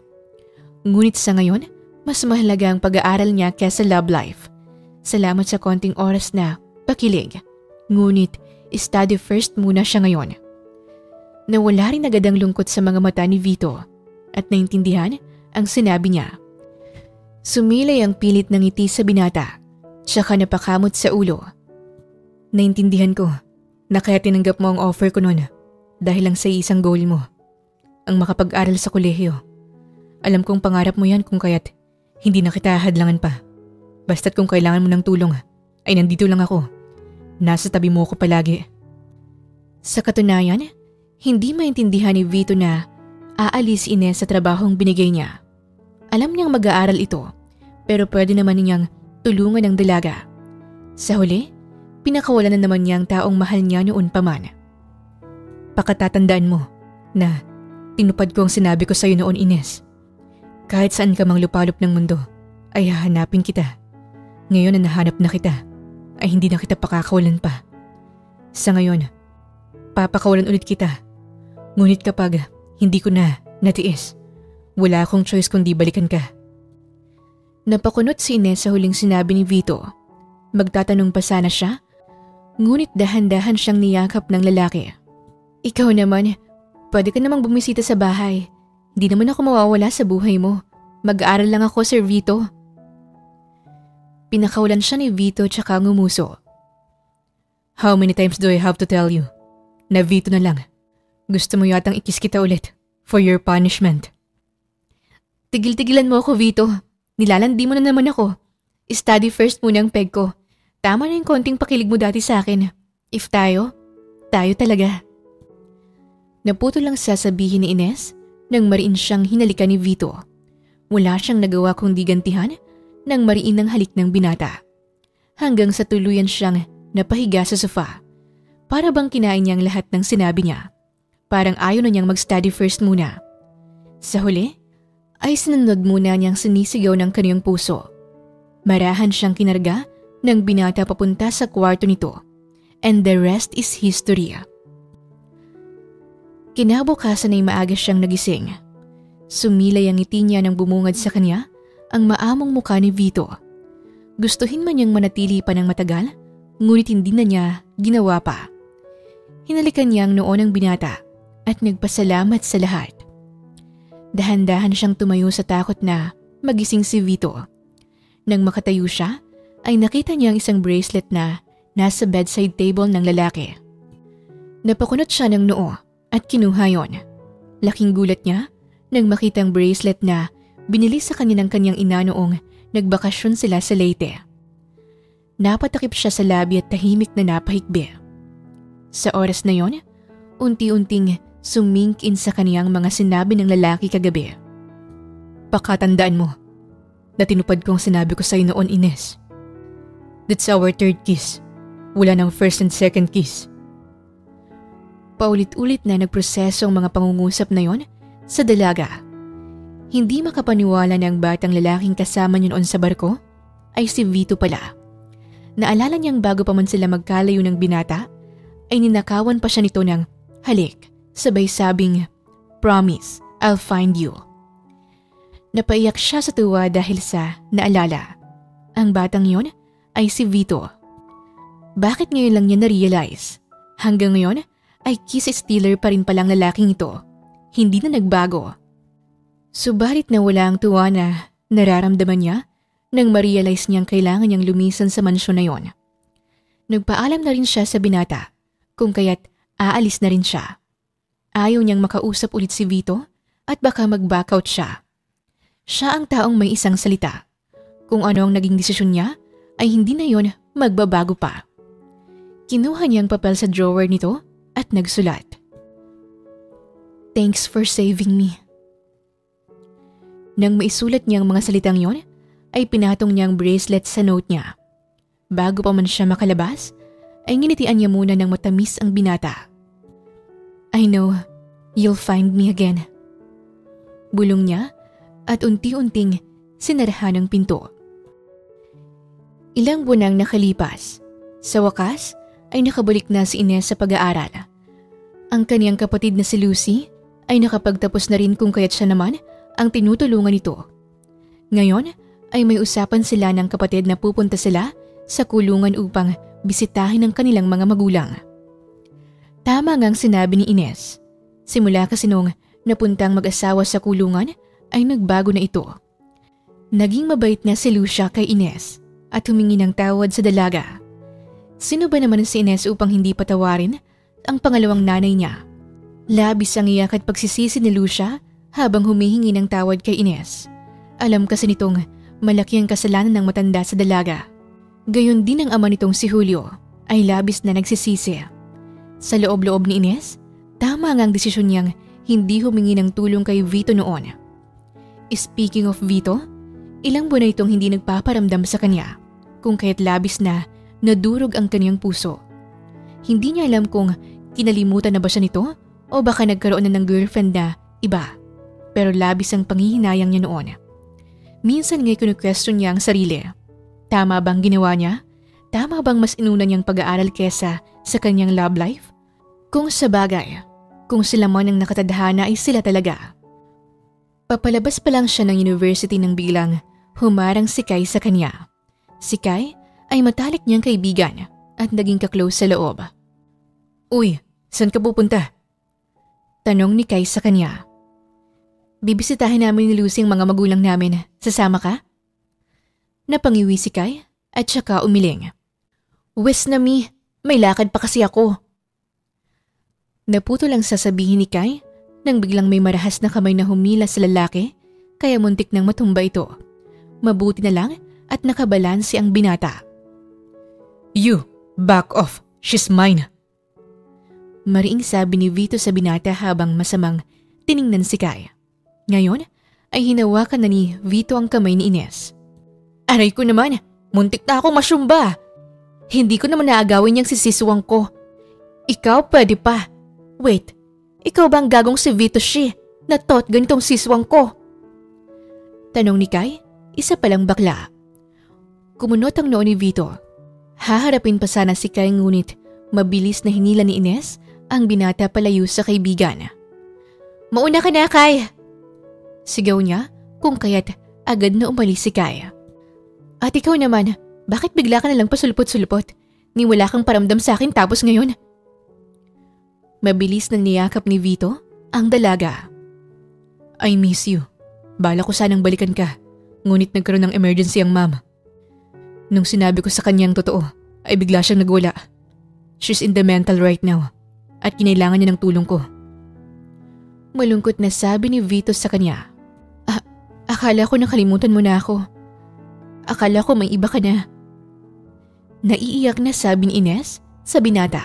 Tsaka niyakap din ng mahigpit ito. I will never forget you, Ines. Hindi nga kita nakalimutan ng ilang taon. Ilang buwan pa kaya? Ngayon na, binalikan na kita. Hindi na kita pakakawalan pa. Dahan-dahang kumalas ng yakap si Vito at sinuot ang bracelet na binigay ng nanay ni Ines sa kanya. Noon pa man, ay ikaw na ang babaeng gusto kong makasama. Mahal kita, Ines. At hindi yun magbabago. Will you be my girlfriend? Tanong ni Vito, saka hinawakan ang kamay niya. Titig na titig ang lalaki sa mga mata niya hanggang sa dahan-dahan siyang tumango. Oo naman, Vito. Mahal din kita. Bakit kasi ngayon ka lang? Tuloy, na-broken ako ng very slight. Tumawa si Vito, saka hinalikan na lamang siya ng mariin. Agad niyang ginantihan ng halikang binata. Walang pakialam kung nasa gitna man sila ng gate ng university. Miss na rin niya ito, ang kaniyang savior.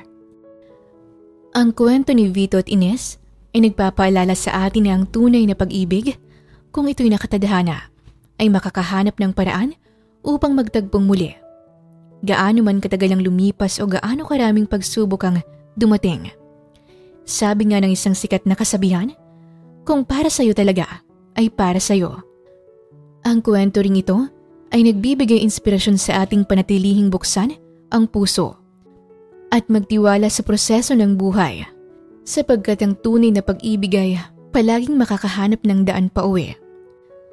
Ang isa pang makakapulutang aral sa kwentong ito ay ang paggalang at pagmamahal sa magulang ay hindi nangangahulugang pagtanggap sa kanilang mga mali o masasamang gawain. Huwag nating itolerate ang mga masasama dahil hindi ito nakakatulong sa atin. Hindi rin sa lahat ng oras ay tama ang mga magulang, kaya naman bilang isang anak, meron tayong tungkuling tumulong na hubugin sila upang mapabuti ang kanilang pagkatao kung kinakailangan. Gaya ng ginawa ni Ines sa mga magulang niya, hindi niya tinolerate ang mga masamang gawain ito kung kaya't ngayon masaya at payapa silang namumuhay. Wakas!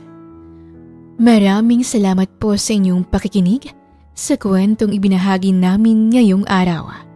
Muli, ito po ang Tales of Siren at hanggang sa ating muling kwento. Maraming salamat po.